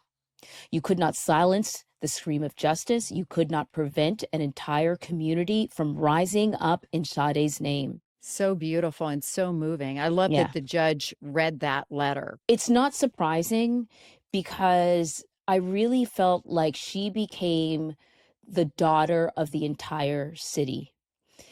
People either saw something in her that they felt was also in them or in a young woman that they know, whether it's a daughter or a friend. And they really rallied around this family, which I thought was significant, Natalie, because the reality of it is that there often are times when young Black women are victims of crime and they don't get the same level of Right. attention, right? And I just want to read a statistic out. This is Columbia University study. In Wisconsin, Black women are 20 times more likely to be murdered than white women. It's the worst statistic in the country. The other thing is that Milwaukee is home to Jeffrey Dahmer. And when you think of Dahmer's crimes, there's a sickening feeling that comes with it. And this reminded Milwaukee of that sickening feeling. And just as a kind of a side note, when we traveled there to do some of our interviews, we stayed in this really nice old hotel. It was built sort of in the, I think it's in like 1920s, 1930s. But I kind of like cracked a little joke with the guy at the front desk and asked him if there were any ghosts. And then I struck up a conversation with someone in the elevator, and I mentioned that I was inquiring about ghosts. And he said, well, you know what happened on the 5th floor. And it turns out the hotel we stayed in was a hotel that Jeffrey Dahmer killed one of his victims in. But I gotta tell you, I slept with the lights on. I would have too. Yeah, I'm that Oh person. my gosh. I'm surprised you slept at all. Yeah, I know. Back to Sade, as we know, her remains, they were spread all over the county. We learned from some friends that they even found a blanket that had belonged to Sade, as well as they found what they believed was a human bone in an area that investigators had already searched. You talked to Sade's sister, Adriana, as well about the ongoing search for Sade's remains. I wanted to play a little piece of that. Does it bother you that, parts of your sister are still missing? Yeah, it definitely does. I have this necklace and another one, which is a star that I wear every day that has some of her ashes in it. So it's like a part of her is with me, but knowing that a part of her isn't with anyone, that it's floating around somewhere decomposed, it's like she hasn't been allowed to stop fighting. Like, her battle's not over. Like, she's never gonna be able to rest in some sense. Heartbreakingly, as we saw in the sentencing, Sade's mother asked Maxwell Anderson to confess where her daughter's crown was. And we're talking about her head, of course. He, though, maintained his innocence. But we do hope that Sade's family will get an answer someday. And I know that search is ongoing. Yeah, this is the kind of continued heartbreak for everyone who cares about Sade, that all of her has not been found. Before we go, though, let's end on something that is so hopeful and positive and uplifting, I think, and that is that Sade's legacy is her younger sister, Adriana. Adriana, as we mentioned, such a bright light in this world. Well, she accepted Sade's graduation diploma for her associate's degree, but she also has some big news, right? Yeah, so Adriana is in the top 5% of high school kids in Wisconsin. She's been accepted to Harvard. She has a 99% scholarship. She doesn't know what she's going to do, where she's going to go. But when I say I've never met anyone like this, I wish her all the luck in the world. I don't think she needs it. I expect great things from Adriana, and I cannot wait to watch her continue to strive and rise and accomplish and be all the things that we all know she can be, but also that her sister knew she could be. Well, that is a hopeful way to end this. And thank you again for your incredible reporting, Anne-Marie, on this one. Appreciate it. Always great talking to you, Natalie. And if you liked this episode, please rate or review on Apple Podcasts or on Spotify.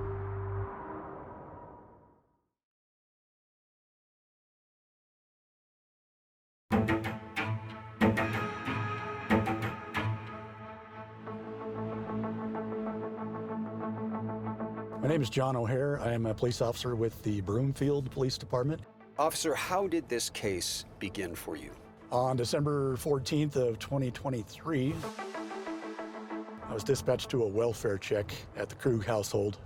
Broomfield Dispatchers meeting. Hi there. My name is Dan Krug. Dan Krug was calling and asked that we check on his wife, Kristil.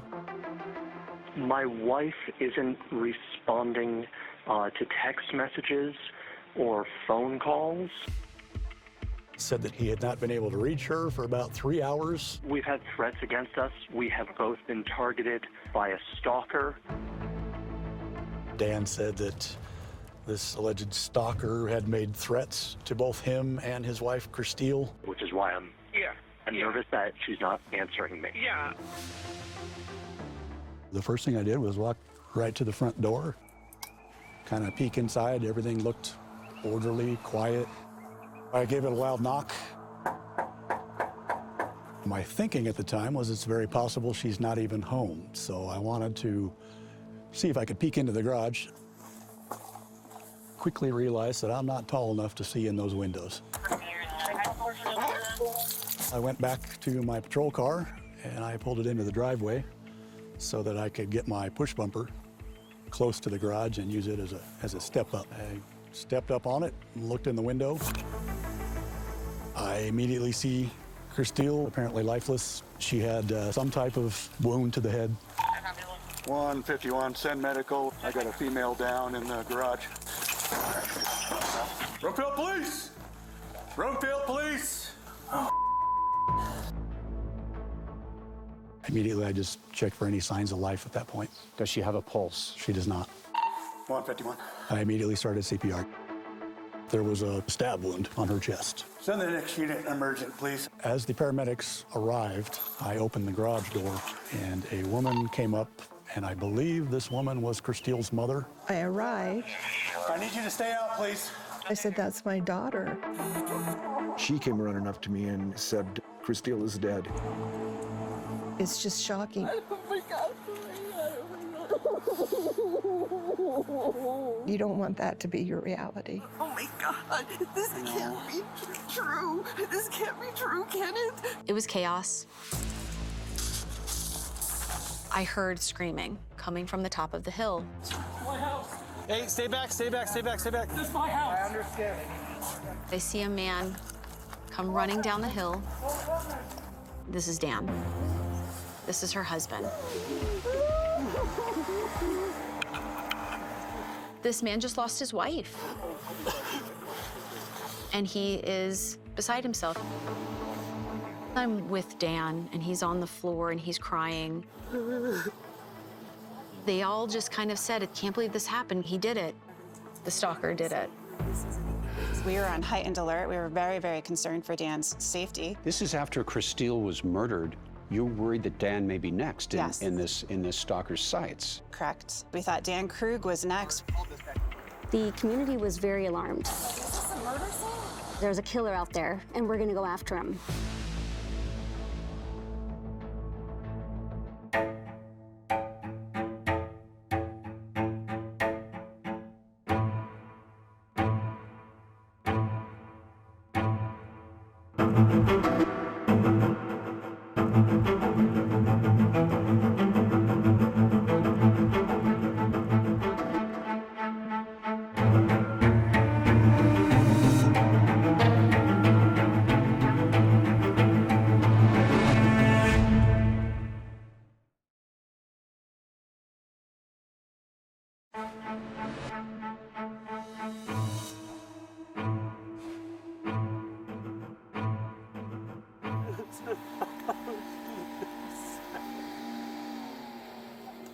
It's a weird feeling standing there when somebody's being told, I'm sorry, but your loved one has died. Victims advocate Heather Ates is trained to comfort those in emotional agony, like Dan Krug, who dashed home from work and learned his wife, Kristil, had been found murdered in their garage in suburban Broomfield, Colorado on December 14th, 2023. This man has been going through a stalking case with his wife. He's being stalked as well, and now she's gone. As investigators search the crime scene for clues, Heather drove Dan to the police station. An officer's body camera recorded the ride. He was crouched over to the side of the passenger door, and it was very much, I'm comforting Dan by rubbing his back. Dan and Kristil had been married for 16 years. The couple, both 43, had 3 young children. What did he say in the car? In the car, he was pretty focused on the kids. He was very adamant about wanting to be the one to tell his children. Under the command of Broomfield Police Chief Ania Hempelman, investigators were doing everything in their power to find the killer. We immediately started doing interviews, talking to neighbors, canvassing. Several hours had passed since Dan Krug's emotional ride to the police station. He had settled down, and he told detectives there was nothing out of the ordinary that morning. Mornings are very routine in the house. He said they got the kids to school, and Kristil seemed fine when he left for his job at the Colorado Department of Public Health and Environment. While I was driving, my phone dinged. Dan said Kristil texted him, asking if he could pick up one of the kids after school. But when he texted back and asked what time, he said Kristil never responded. And that was weird. So weird, so out of character for Kristil, Dan called police and asked them to check on her. I got a female down in the garage. There are not words that can describe what you feel as a parent at that point. It's probably some parent's worst nightmare. These are some memories, aren't they? Kristil's parents, Lars and Linda Grimsrud. She was an engineer. She had incredible skills in math, sciences, chemistry, physics, but she also had the talents in the arts. She loved to just get out and live life. Throughout her life, Kristil spent countless hours working with her dad on classic muscle cars in his colorful garage. We'd work on the cars, we'd race the cars. Kristil always felt very comfortable coming over here. If we needed to talk or whatever, this is where we would sit and just enjoy each other's company. But those fun, casual conversations suddenly turned disturbing in the fall of 2023, when Kristil first told her father that she was living with intense fear. She sat here and told me that she was being stalked, and that just shocked me. When I asked her, well, have you talked to the police? Kristil had called the police and met with Broomfield detective Andrew Martinez. She came into the interview room and just kind of took over and just told me everything without hesitation. Their conversation was recorded. I keep trying to remind myself this is intending to be terrorizing. This is intending to scare me. Kristil told Martinez that on October 2nd, 2023, she received an unsettling text from someone named Anthony, who said he would be coming to the area and asked if Kristil wanted to hook up. And how does she respond to that? She did not respond. The following day, Kristil told Martinez she got more texts from Anthony that included obscenities and said, "You should kill yourself. Don't waste my time." Somebody who wants to hook up now is saying, "Go kill yourself." How do you interpret that second text? It's a pretty extreme reaction to not getting a response. Kristil told Martinez she knew an Anthony from her past, Anthony Holland, a boyfriend she dated for about a year after high school and into college. The two broke up in the fall of 2000. Lars and Linda say back then, Anthony made a good impression. Very friendly, very courteous. He always had good manners. In 2002, out of the blue, Anthony contacted Kristil. According to Kristil, Anthony never seemed to take no for an answer, contacting her again in 2005, 2010, and 2016 via Facebook. He's like, we're meant to be together. I said, this is really creepy for me. You need to stop. Kristil deleted Facebook and thought she'd heard the last of Anthony Holland. But then came the text in 2023. Like, this was alarming. He's never said this kind of stuff to me before, so. Over the next 2 months, Kristil said she received alarming message after message through text and email. They included threats to her and Dan, including this disturbing photo of Dan getting out of his car at work, which prompted Kristil to first come forward and call police. A few days later, this text to her: "Saw you at dentist. See you soon."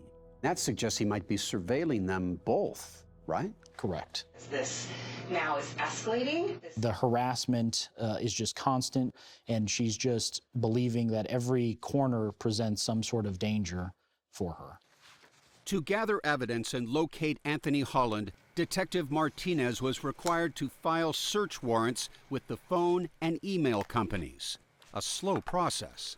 Getting that information takes time. Sometimes those companies are reluctant or they slow walk getting that information to you, correct? Yes. Kristil had been searching for Holland on her own. She hired a private investigator and eventually located him living in Utah, about 500 miles away. Kristil shared her discovery with Detective Martinez, who chose not to contact Holland. I explained to Kristil that we wanted to gather as much evidence as possible and ideally obtain an arrest warrant, so when law enforcement does go to Anthony's door, we can take him into custody and not have to walk away.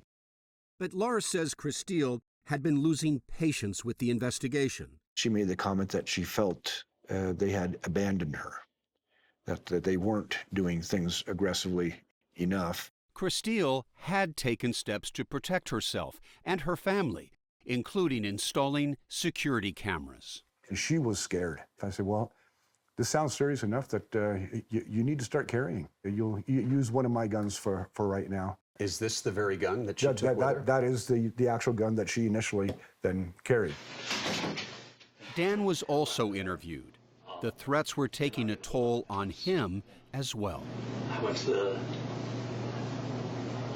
grocery store briefly on Tuesday, and someone behind me dropped a can, and I panicked. So what am I doing? I'm panicking. And I'm doing a job of protecting my wife. So I'm not doing good. Dan told Martinez the stalker had a nickname. We call him Kickman. Where'd that name come from? Kickman, Dan had told me, was because the suspect email that was initially contacting Kristil was ahollandkicks@gmail.com. As the weeks went by and Martinez's investigation continued, Lars and Linda say the constant threats were ruining their daughter's life. It was just heartbreaking. She was just in tears. She was just like, what am I going to do? How am I going to live? Did she feel she was being hunted down by Anthony? Yes. Kristil also shared her fears with siblings Jenna Erickson and Josh Adamson. She was terrified. Did she ever express to either of you the fear that this man, I think, is going to kill me? Yes. Yep. She said it's either going to be me or him that's dead, and I'm going to do everything in my power to make sure it's not me.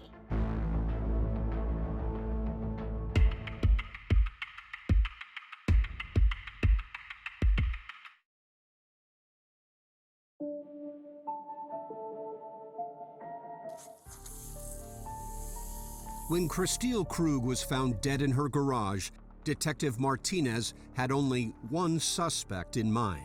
My initial assumption was that Anthony Holland had gone to her home and murdered her. Within hours, local police descended on Holland's home in Eagle Mountain, near Salt Lake City. So you're alone in a house. What do you hear? Pounding at the door. Like? Yeah. Big time. So I go to the door. I see like 8 cops. I had no idea what was going on. Where's your ID at? It's in my room. Have you ever heard of the name Kristil Krug? They asked me if I knew Kristil Krug, and I told them I did know her. She was my very first girlfriend ever.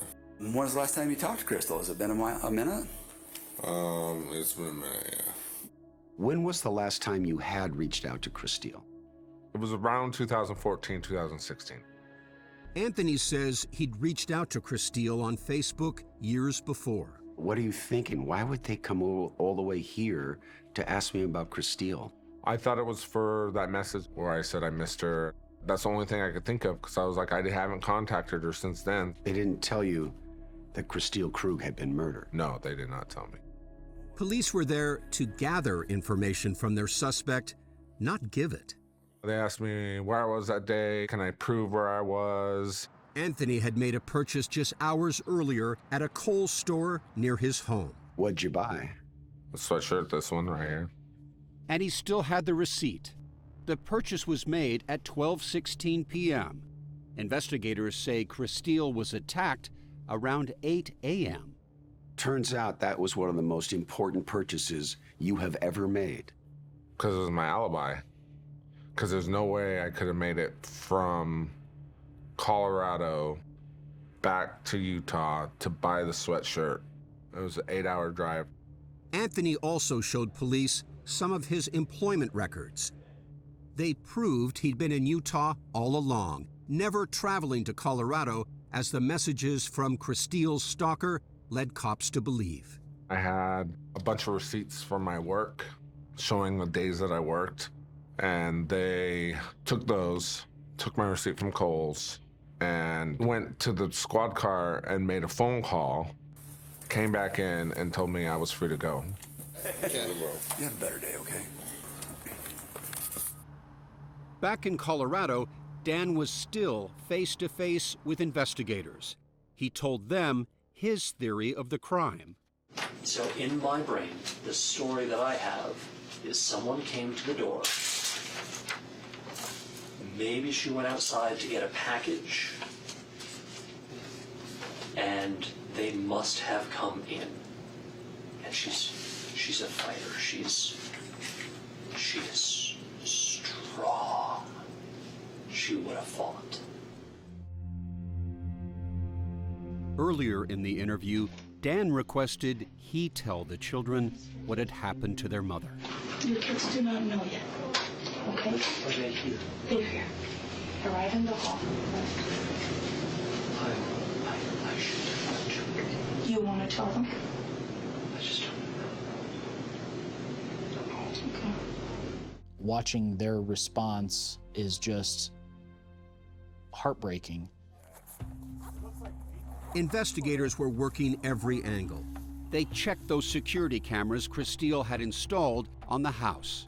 The doorbell camera, the side camera, and the side house camera were all manually turned off. Except for that one Nest camera near the garage. Police canvassed Dan and Kristil's neighbors in search of anything their home security cameras might have recorded. So I saw you had a Ring doorbell camera. Do you mind reviewing that camera Oh, goodness, absolutely. If possible, if you guys can review the last 3 to 5 hours. They also enlisted Randy Pilak, a digital forensic examiner with the Broomfield Police Department, to take a closer look at those disturbing messages to Kristil. I think it was probably 4 hours, 5 hours after the murder was reported to us. Now that the stalking case had become a murder investigation, Pilak was able to file new expedited requests for information. He quickly discovered that messages from 2 accounts used to harass Kristil had been sent from the same location. Both came back to the same IP address. That IP address was the Colorado Department of Public Health and Environment, which is where Dan worked. The messages to Kristil threatening her husband, had been sent using the Wi-Fi system at Dan's office. For the first time, detectives believed Kristil's stalker could be sitting right in front of them. Could he be her killer as well? The entire air was just kind of evacuated out of our investigations room, and we realized that we need to focus on Dan and where he's been and what he's been doing. Martinez, along with Detective Jennifer King-Sullivan, confronted Dan. Who do you think killed her? I think it's Kate. I think it's Anthony. What if I told you that we had already spoken with Anthony and there's no way that he was in town today?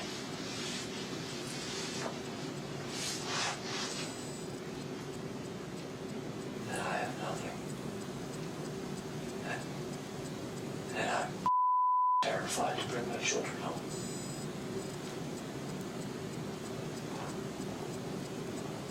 What are you terrified of? If it wasn't him, who was it? But even as Dan claimed ignorance, the detective saw that his body language told a different story. What were you seeing with Dan? He took a defensive posture. He sat back in the couch a little bit. He crossed his arms, kind of like, I have nothing to explain. I think his head is spinning, thinking about what else are they going to find.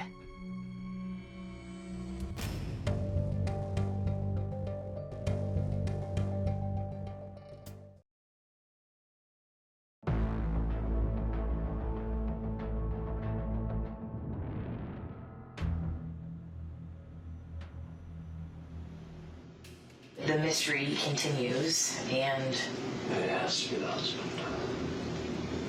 If you were watching these facts unfold in front of you in a movie, what would you say happened? There has to be someone else. Moments after detectives told Dan Krug they had eliminated Anthony Holland as a suspect, Dan calmly insisted he was not the one who stalked and murdered his wife, Kristil. I loved her. There has to be someone else. But I don't know who that is. Martinez and King Sullivan didn't believe a word of it and were struck by how stoic, how unmoved Dan was. He had no reaction and really no explanation. Help me make sense of it. I don't know, I'm not the one who does this. I don't have a narrative or a story that I can offer you. Within minutes, Dan Krug had gone from sympathetic victim to murder suspect. I get the narrative you're putting together, but it alleges that I would do this to my children. I love and adore my children. It's a pretty frightening idea that the biggest threat to you and your safety is actually living in the same house as you. We need to process you for physical evidence, okay? He knows that we're on to him. We just didn't have enough evidence at that point to take him into custody. On his way out, Dan kept insisting the real killer was still on the loose, and he made a desperate plea. He took my children's mother for Christmas. They're never going to get over that. I don't care if you capture him. I don't care if you kill him. Find him. Don't just assume it's me. Keep looking. When did you find out that Dan was now a person of interest in this case? I think at his interview, so that same day when they held him, and they held him pretty late. An autopsy revealed what happened to Kristil. She had been attacked from behind with a blunt object. Bludgeoned to death in the head and rolled over and then stabbed in the heart. With Dan now the prime suspect, the detectives wanted to know more about his relationship with Kristil. According to Kristil's parents, it wasn't good. She said, well, I'm sleeping on the couch, Mom. But you knew there was trouble in paradise, right? Yeah, and especially in those last few months. Kristil's family says those troubles were caused by Dan's fiery temper. What set him off? It could be anything, but it was usually if he was losing control. Kristil's sister, Jenna Erickson, says she could always tell when Dan was angry. His face would get really red when he was getting frustrated. I vividly remember seeing his face get red. They had a thing where they'd go, okay, walk away. You need to walk away. And so, they were trying to manage it. But in the weeks before her death, according to her parents, Kristil was getting ready to leave Dan. She didn't want to have this marriage anymore. She had decided that she needed to get a divorce. As the detectives methodically built their case, more evidence was uncovered on Dan and Kristil's cell phones by digital forensic expert Randy Pilak, including texts from the morning of the murder. So on Kristil's phone, We see text messages to Lars, Detective Martinez, and then a text message to Dan. The one Dan said he received while driving to work about picking up one of the kids at school. But Pilak discovered those texts had been set on a timer. It was a new feature on the phone Kristil had. Who do you believe pre-programmed those messages? Dan Krug. And he did it to do what? To hide his actions. Pilak says the messages were pre-programmed before Dan left the house. And we believe Kristil was deceased. That, for him, then would establish an alibi that, well, I had already left and my wife is alive, right? She's texting me. Correct. All while Dan casually arrived at work. Pilak discovered more damning evidence from Dan's phone. Internet searches like, what happens when you're knocked unconscious? Do people really go unconscious when hit in the head? And how hard for head trauma to go unconscious? All searches were the day before the murder. It was rather damning.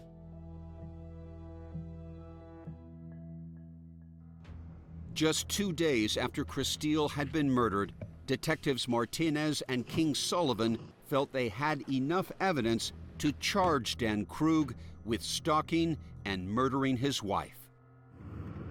We began following him. Coming up to the stop sign now. How many cars are we talking about? Probably 8 cars.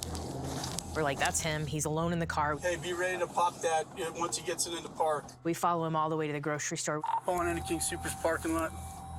We wait for him to park. We quickly converge on his car. Go, go, go, go, go, go, go. Show us your hands! Show us your hands! Hands on your face! Hands on your face! No! Hands on your face! So we surround him, pull him out of his car, and tell him he's being arrested for the murder of his wife. Under arrest.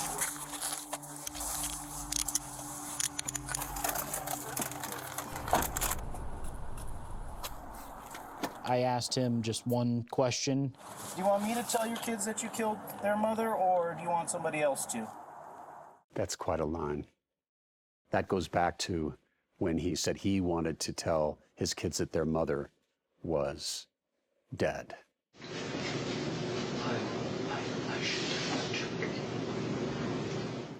After I asked that question, he just said that he wanted to speak with his attorney and then looked away from me. All right. Good luck. And I shut the door and he went to the county jail. You get one leg up and then kind of swing around. I felt a huge relief. They got him. It felt like a burden had been lifted, that he had been arrested. And soon, Kristil's family would come face to face with the man detectives say murdered her. He looked right at me and smiled at me. And hear, for the first time, Dan's side of the story.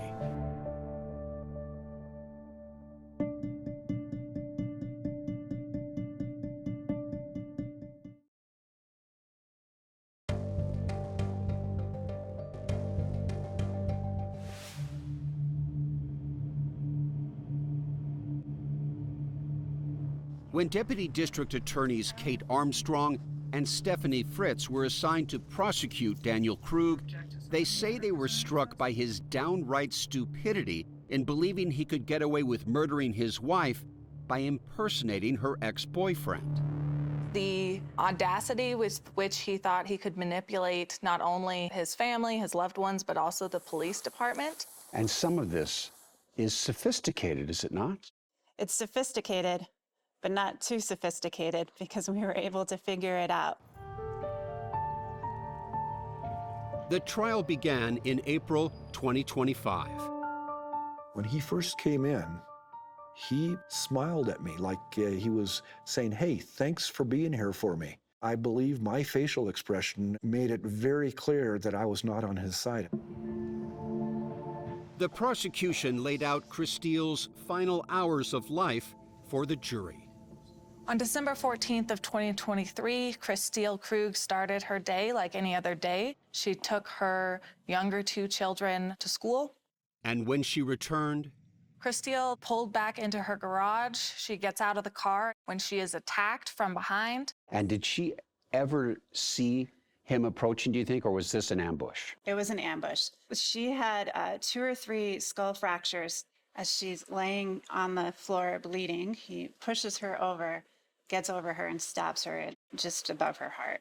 And why do you suppose he had to do that vicious last stab? I think it was rage. I think it was control and power that he wanted to exert over Kristil. Dan had been losing that control for a long time, say prosecutors. Their theory of the crime is that Dan sent Kristil those disturbing messages in an attempt to drive her closer to him and not leave, hoping she'd see him as her heroic protector. It was not working. The stalking was not leading her back to him. I think it then turned to, I'm still losing her, kind of a, if I can't have you, nobody can.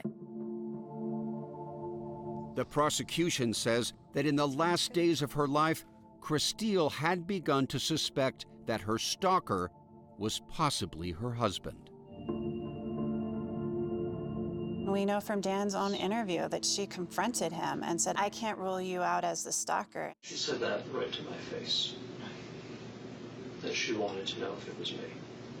And I told her no. He felt the walls closing in. Closing in. He was going to lose Kristil anyway. He was going to be exposed as the stalker, so he did that last fatal act and murdered her. Prosecutors say Dan tried to outsmart investigators, pre-programming those text messages on Kristil's phone before he left the house, assuming he wouldn't be caught. Were we not able to discover that that was a delayed send text, it would have appeared as though Kristil was still alive when he left the house. At trial, the long list of digital evidence against Dan was laid out. The threatening texts, the emails, the internet searches. Also included that photograph of Dan arriving at his office, attached to a menacing email seemingly sent by Anthony Holland to Kristil. But there was one problem, according to the state's digital expert. Who took this picture, do you believe? Dan. Dan took this picture. Pilak discovered that the phone which snapped that photo was in selfie mode, using a timer. A fact that Kate Armstrong reminded the jury about in her closing argument. That's when the judge allowed cameras into the courtroom. The phone was propped on the back of this vehicle next to him. The defendant took this photograph and then he sent it to his wife. We respectfully disagree with the prosecution in this case. Defense attorney Philip Geigel argued the murder investigation was poor. The blunt object used on Kristil's head and the knife used to stab her were never recovered by police. The defense also zeroed in on the fact that Kristil's phone was not tested for fingerprints or DNA. Why not the phone? The prosecution wants to believe, well, there may not be a lot to be found there. Well, you won't know if you won't try, but... Geigel said other forensic tests supported his claim that Dan is innocent. They submitted the chest swabs, and you know whose DNA wasn't there? The person who lived in the house, the person who ate in the kitchen with them, the person who shared the living room. That idiot right there. There is absolutely no physical evidence on Mr. Krug's clothing. There's no blood found on that car, inside or out. It's searched 3 times. In week 3 of the trial, the jurors began deliberations. After a day and a half, verdicts were reached. Please rise for the jury. Judge Priscilla Lowe read the verdicts. We, the jury, find the defendant guilty of murder in the first degree. We, the jury, find the defendant guilty of count number 2, stalking, extreme emotional distress. Krug was also found guilty of stalking with credible threat and criminal impersonation. Guilty, guilty, guilty, guilty. And at that point, I think I started breathing again. Krug was later sentenced to life in prison without the possibility of parole on the murder charge and an additional 9.5 years for the stalking and impersonation counts. But right after his conviction, in a video call from jail, how are you? Been better. Daniel Krug told his family that the jury got it wrong, saying the real killer remained at large and that his children could be the next targets. I need them safe. I don't know where or who did this, where he is or who he is. I need my children out of Colorado.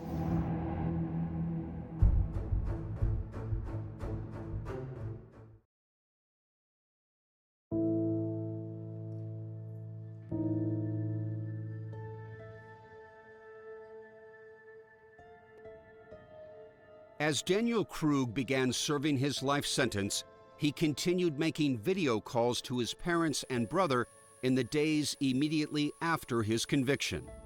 The man who viciously murdered his wife, terrorized his own children, and lied to everyone was seeking sympathy from his side of the family. I'm probably sleeping like 16 hours a day because of the depression. I sleep, I read, and I cry. That's about it. Okay. Despite overwhelming digital evidence against him, Krug fell back to his old ways, lying to his loved ones, now claiming he was wrongly convicted. They never produced a single piece of hard evidence.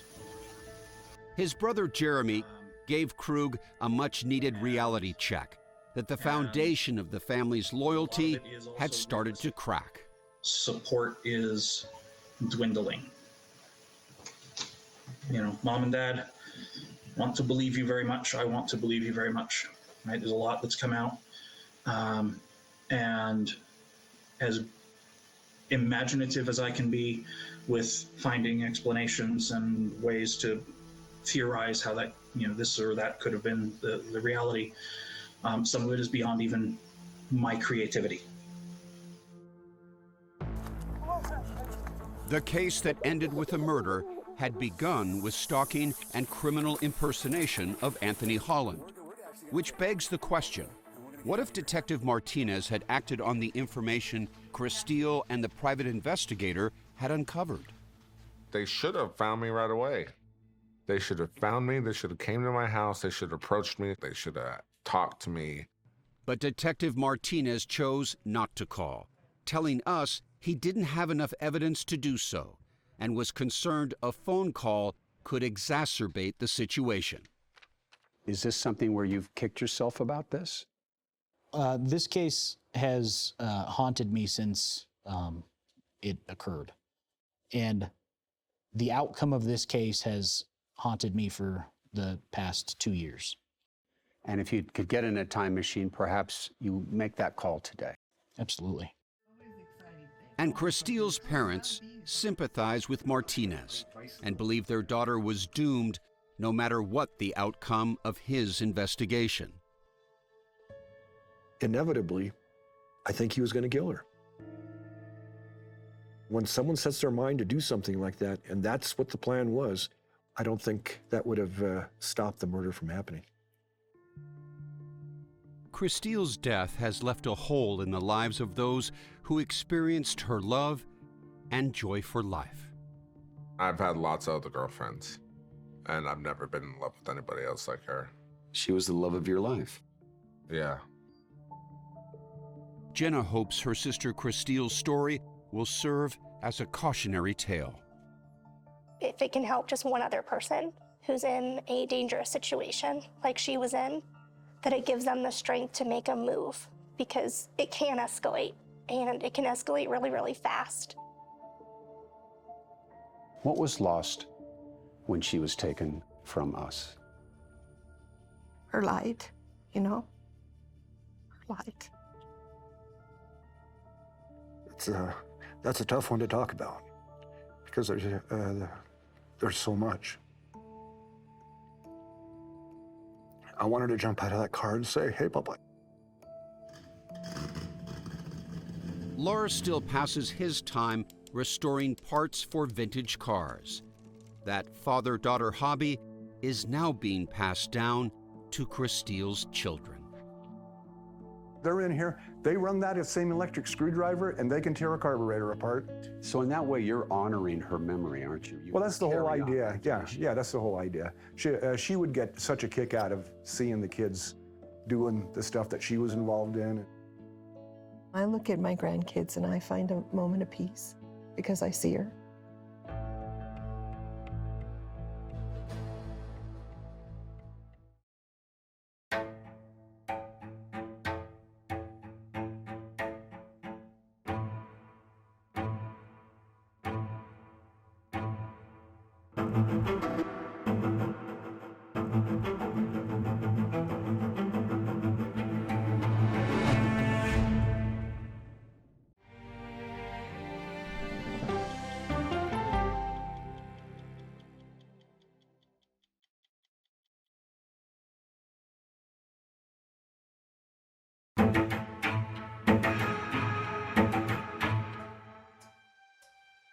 Welcome back to Postmortem. I'm your host, Anne-Marie Green, and today I'm joined by 48 Hours correspondent Peter Van Sant and journalist Sheila Flynn.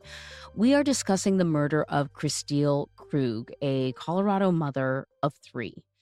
Sheila, you actually reported on this case for the Daily Mail, and you were also in the courtroom during the trial. So we're going to get into that, and we're really, really appreciative that you're here to give us your perspective on this case. Thank you. I'm thrilled to be here. Hopefully I can help.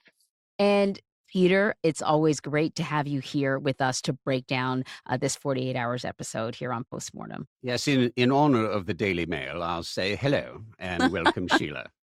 That's Thank your you. best British accent? It's pretty good. I lived Yeah. there for a while, so I'm all right. It's better than mine, so we'll take it. So before we get into it, a reminder to everyone, if you haven't actually listened to this 48 Hours episode yet, head on back to your podcast feed. You'll find the full audio version of this in your feed right below this podcast. So go take a listen and then come on back for this conversation. So in December of 2023, Kristil's husband, Dan Krug, requested a welfare check on his wife, who wasn't responding to his text messages or his phone calls. Krug also told police that there was an alleged stalker that had been threatening them. When police arrived at the couple's home, they found Kristil dead in the garage. An autopsy later revealed that she had been bludgeoned to death in the back of the head, and she'd also been stabbed in the heart. There was a tremendous amount of police body cam footage from the crime scene for this case, and we use it a lot in the hour. And we see also just how emotional Krug was at the scene.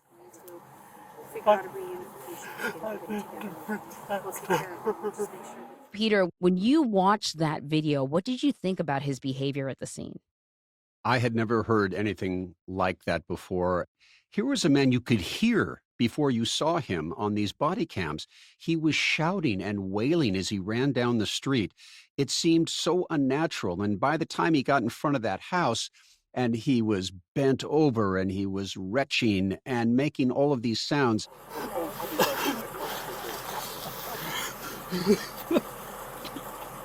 It was an extraordinary performance, and we know now it was a performance, but it was completely over the top. You know, I first viewed it actually sitting just feet behind Krug himself, who was sitting as a defendant in court at the trial. And, you know, Peter used the word performance. It seemed so much like a performance to me, just very overblown, not asking why, just almost seeming like he was trying to make himself seem scattered, like he didn't know what to do as he wailed. And it was really interesting to watch him watch that without any reaction as he was on trial for Kristil's murder. I'm glad that both of you guys said that, because when I watched the video, I felt like I was judging him, but I just wasn't convinced with his behavior, the way he was sort of hunched over. And then we see that he's actually with a victim's advocate. Her name is Heather Ates. So she's seen people in situations like this many, many times. And we want to play for the listeners here some unaired footage from, Peter, your interview with her. And she talks about when she actually first started to suspect Krug. The car ride from his house to the police department seemed like an eternity. and it felt as if something had switched. I was starting to look at him a little differently, especially since he was very adamant about telling the children. And he wasn't asking any other questions. He wasn't asking, where was she? What happened? And I turn and I look at him, and I get this weird feeling. And it's a feeling of, are you really crying? Are you really, is this happening? Did you do this? You didn't do this. Heather, you watch too many 48 Hours episodes. You're watching too much TV. This man has lost his wife. Why are you thinking that? But it was a gut instinct. How interesting. But Peter, it's not just a gut instinct. He's not asking any questions about what happened to his wife? Yeah, bizarre behavior. And she followed her instincts, which was great. Heather has a lot of wisdom in all of this.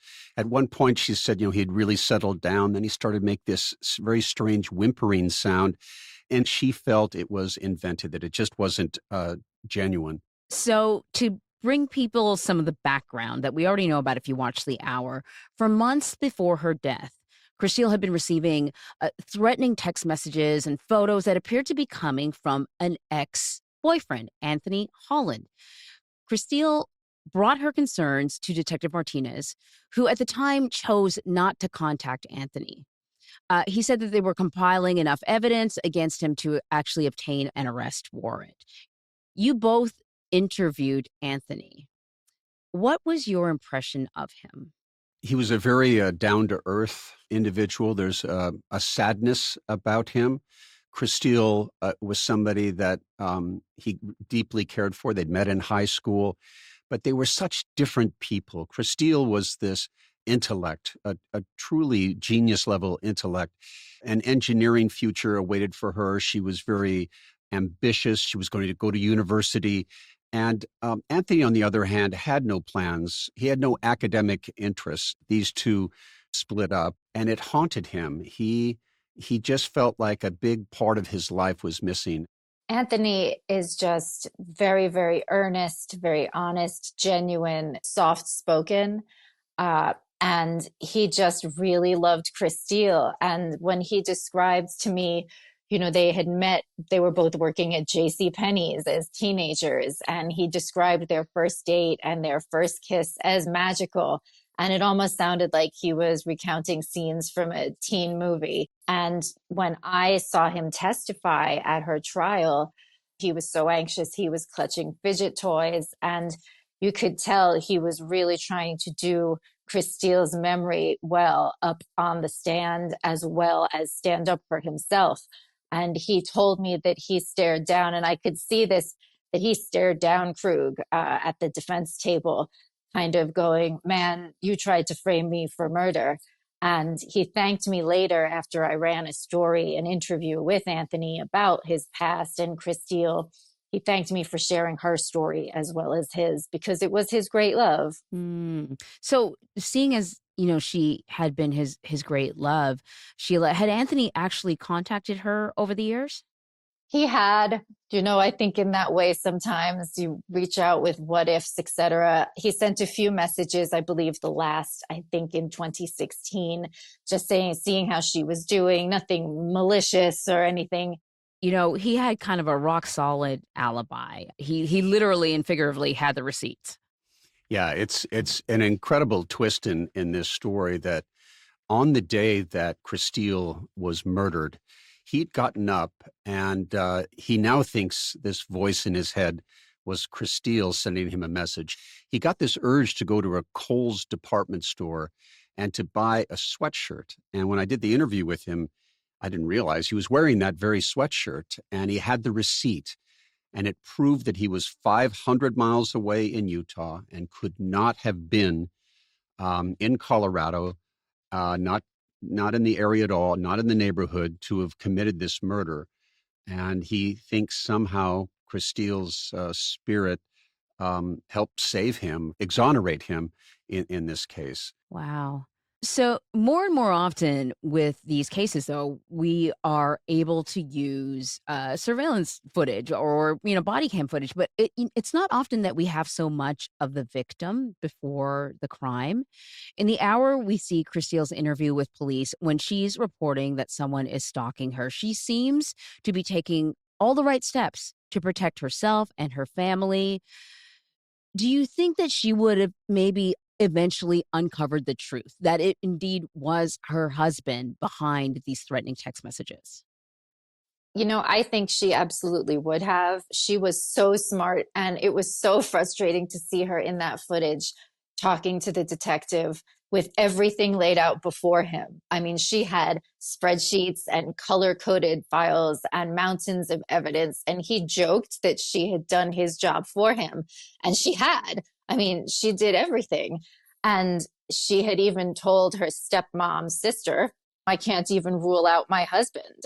This is someone used to using the scientific method to solve problems. And she had done that looking at the facts of this case.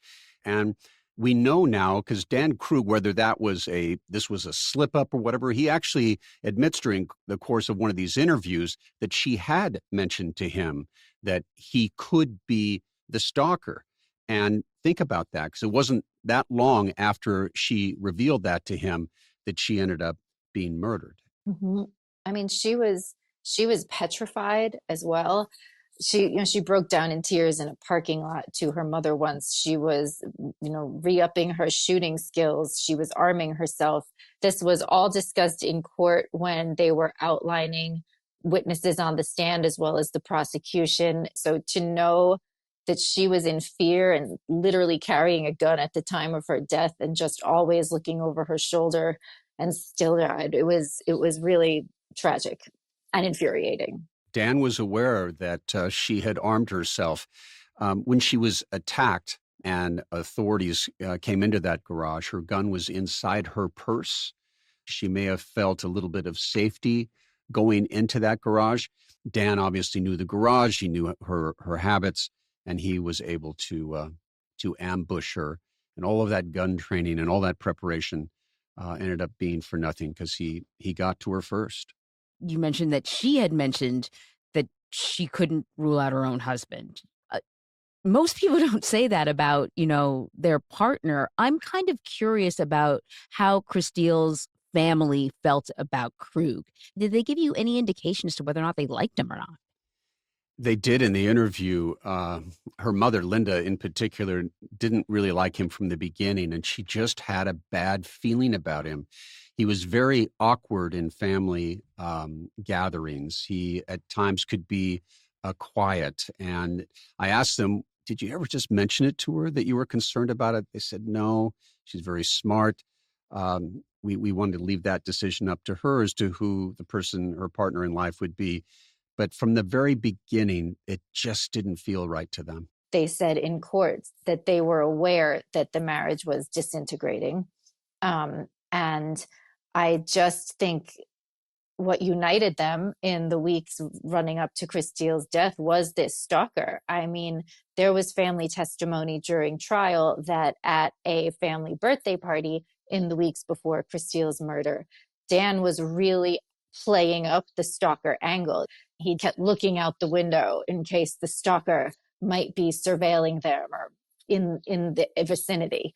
And I just think that his behavior, looking back now, must anger them so much more, seeing that deceit. I want to talk about the footage of Krug's police interrogation. We see the moment really where the tables turn on him, where police reveal that Anthony has an alibi, and I want to play a clip from the show. What if I told you that we had already spoken with Anthony and there's no way that he was in town today?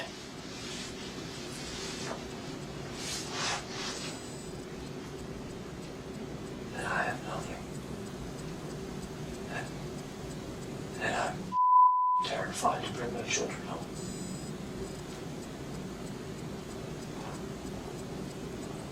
What are you terrified of? If it wasn't him, who was it? What gets me in all of this is I covered the Lacey Peterson murder case many years ago. And at the time we did a story about deception. and signs of deception. One of them is whisper talking. And you noticed it there. It's in that audio. It is dramatic. He's talking, all of a sudden, it just falls off.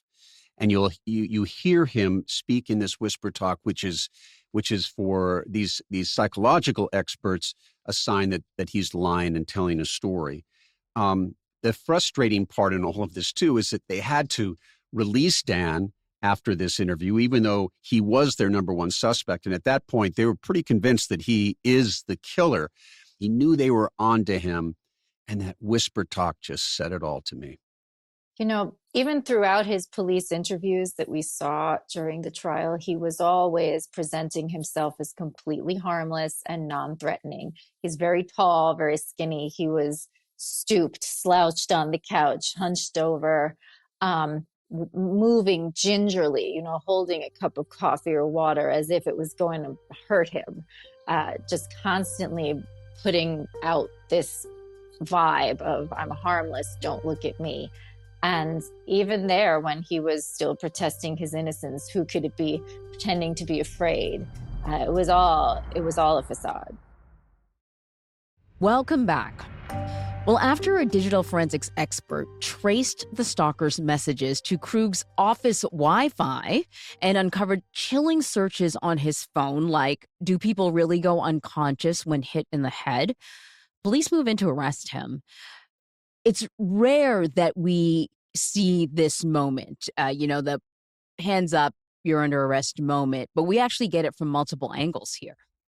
We get it from 6 different angles. This is like a Hollywood movie at this point. And as more and more local law enforcement get into the body cam technology, we're seeing incredible moments like this unfold before our eyes. The tragedy, he was out at that supermarket because his daughter was going to be performing in the Nutcracker that night, and they wanted to get some flowers. On the day of the murder, Dan insisted to police that he wanted to be the one who told his 3 children that their mother was dead. Well, at the time of arrest, you flip the script here, and Detective Martinez, who had such enormous frustration during the course of this investigation and some self-doubt whether he should have acted earlier to pursue Anthony Holland, reach out to him earlier. He finally had a moment where he's looking at him and he says, basically, hey, you want me to tell the kids that you murdered their mother or someone else? And I'm paraphrasing there, but it was such a powerful moment there. And I felt good for the detective that he finally got one jab of the sword at this creep. Absolutely. Let's go to the trial. No cameras were allowed in the courtroom until closing arguments. But Sheila, you were there in person for pretty much most of the trial. Mm-hmm. What was Krug's demeanor like? And was their family there to support him through the trial? There was, his demeanor was very similar to how it was in police interviews and on that footage, where he stooped over, he moved slowly, presenting himself as harmless, meek, sitting there quietly at the defense table. His older brother was there for much of the trial. His elderly father was one of the last witnesses called, and he and his elderly mother were there for the verdict as it was read.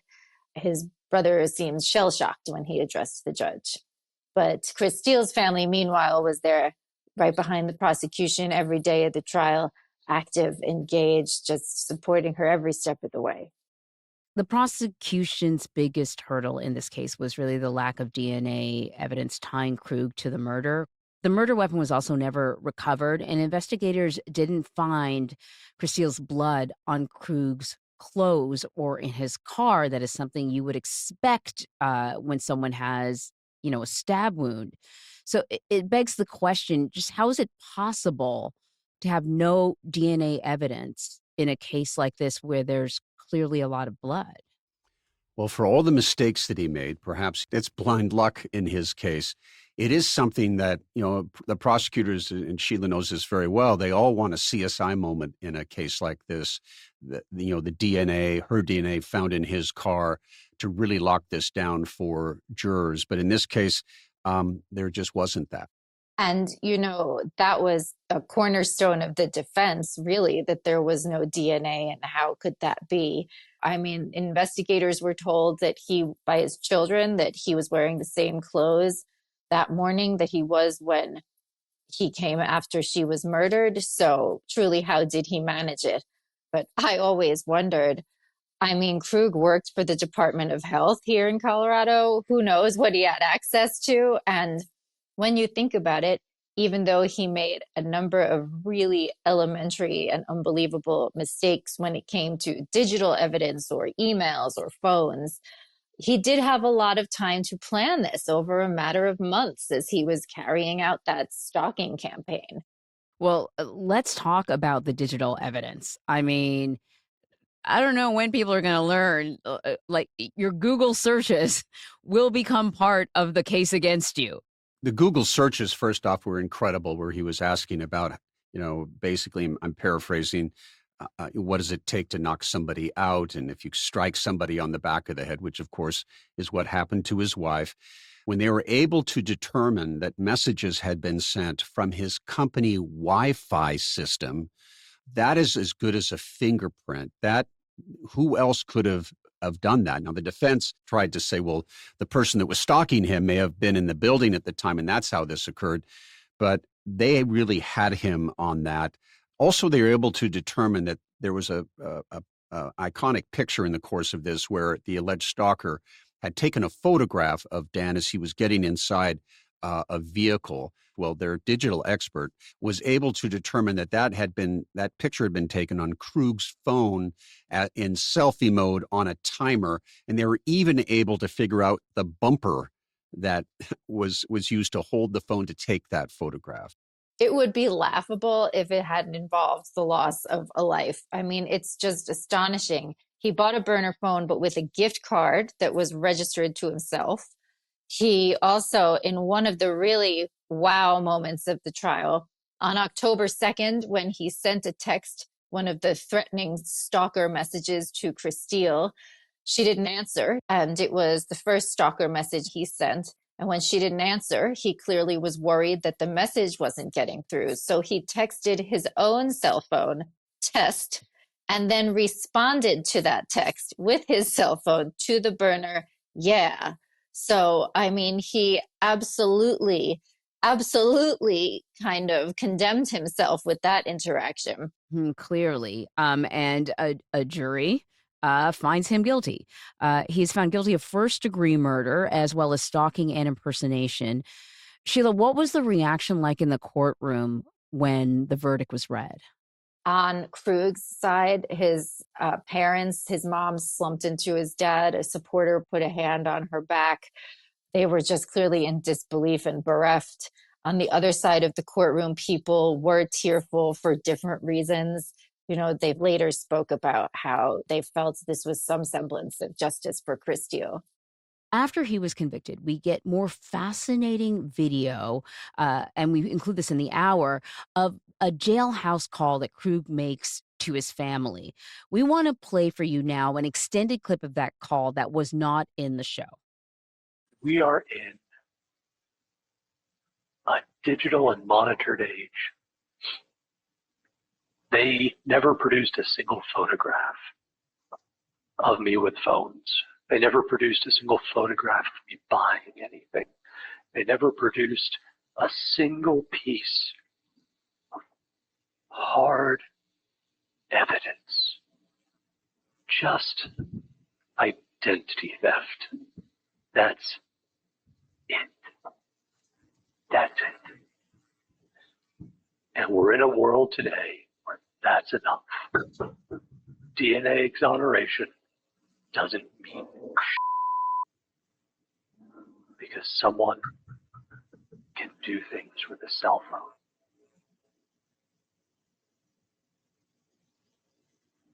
Not a single photograph, not a single drop of blood, not a single scrap of DNA, not a single recording. Identity theft is all it takes to destroy somebody. this almost sounds like an attorney performing closing arguments. It's quite dramatic with all those pauses and such. They don't have that hard physical evidence, but the evidence that was presented was compelling to this jury and I think to the community.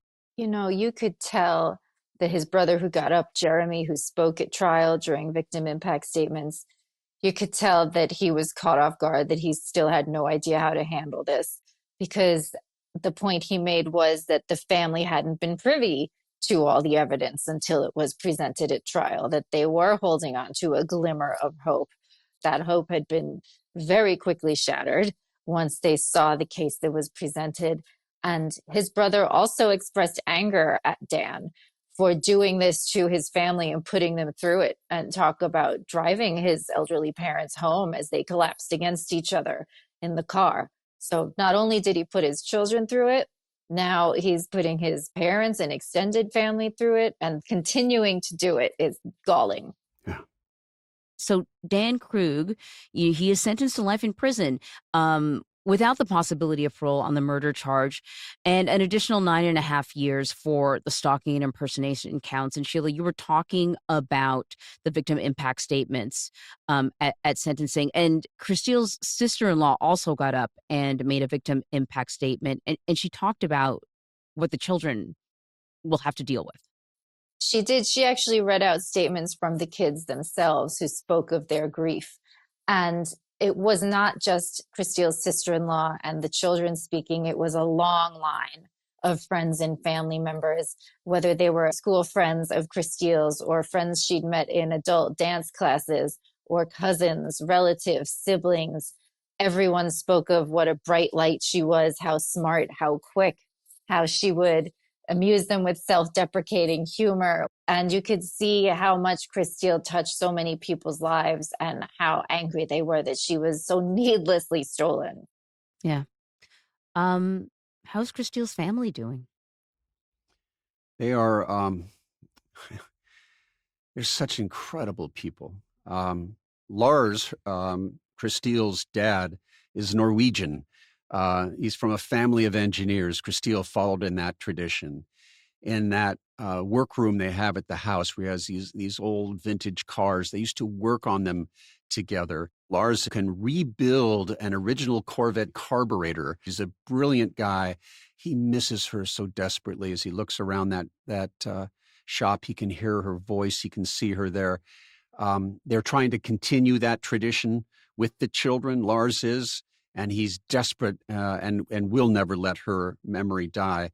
The kids, the oldest is about 16 now. And, you know, what they do have around them is a very large and loving extended family. And the crowds who stood up for Kristil for victim impact statements were just, I think, the tip of the iceberg. And the judge even acknowledged at sentencing what a pleasure it was, despite being an awful, tragic, and bittersweet circumstance, to get to know about Kristil and her family. So I guess despite this horrific situation, the kids are lucky in that regard to have all of them around her, all the people who turned up at the trial for Kristil and the many others out there.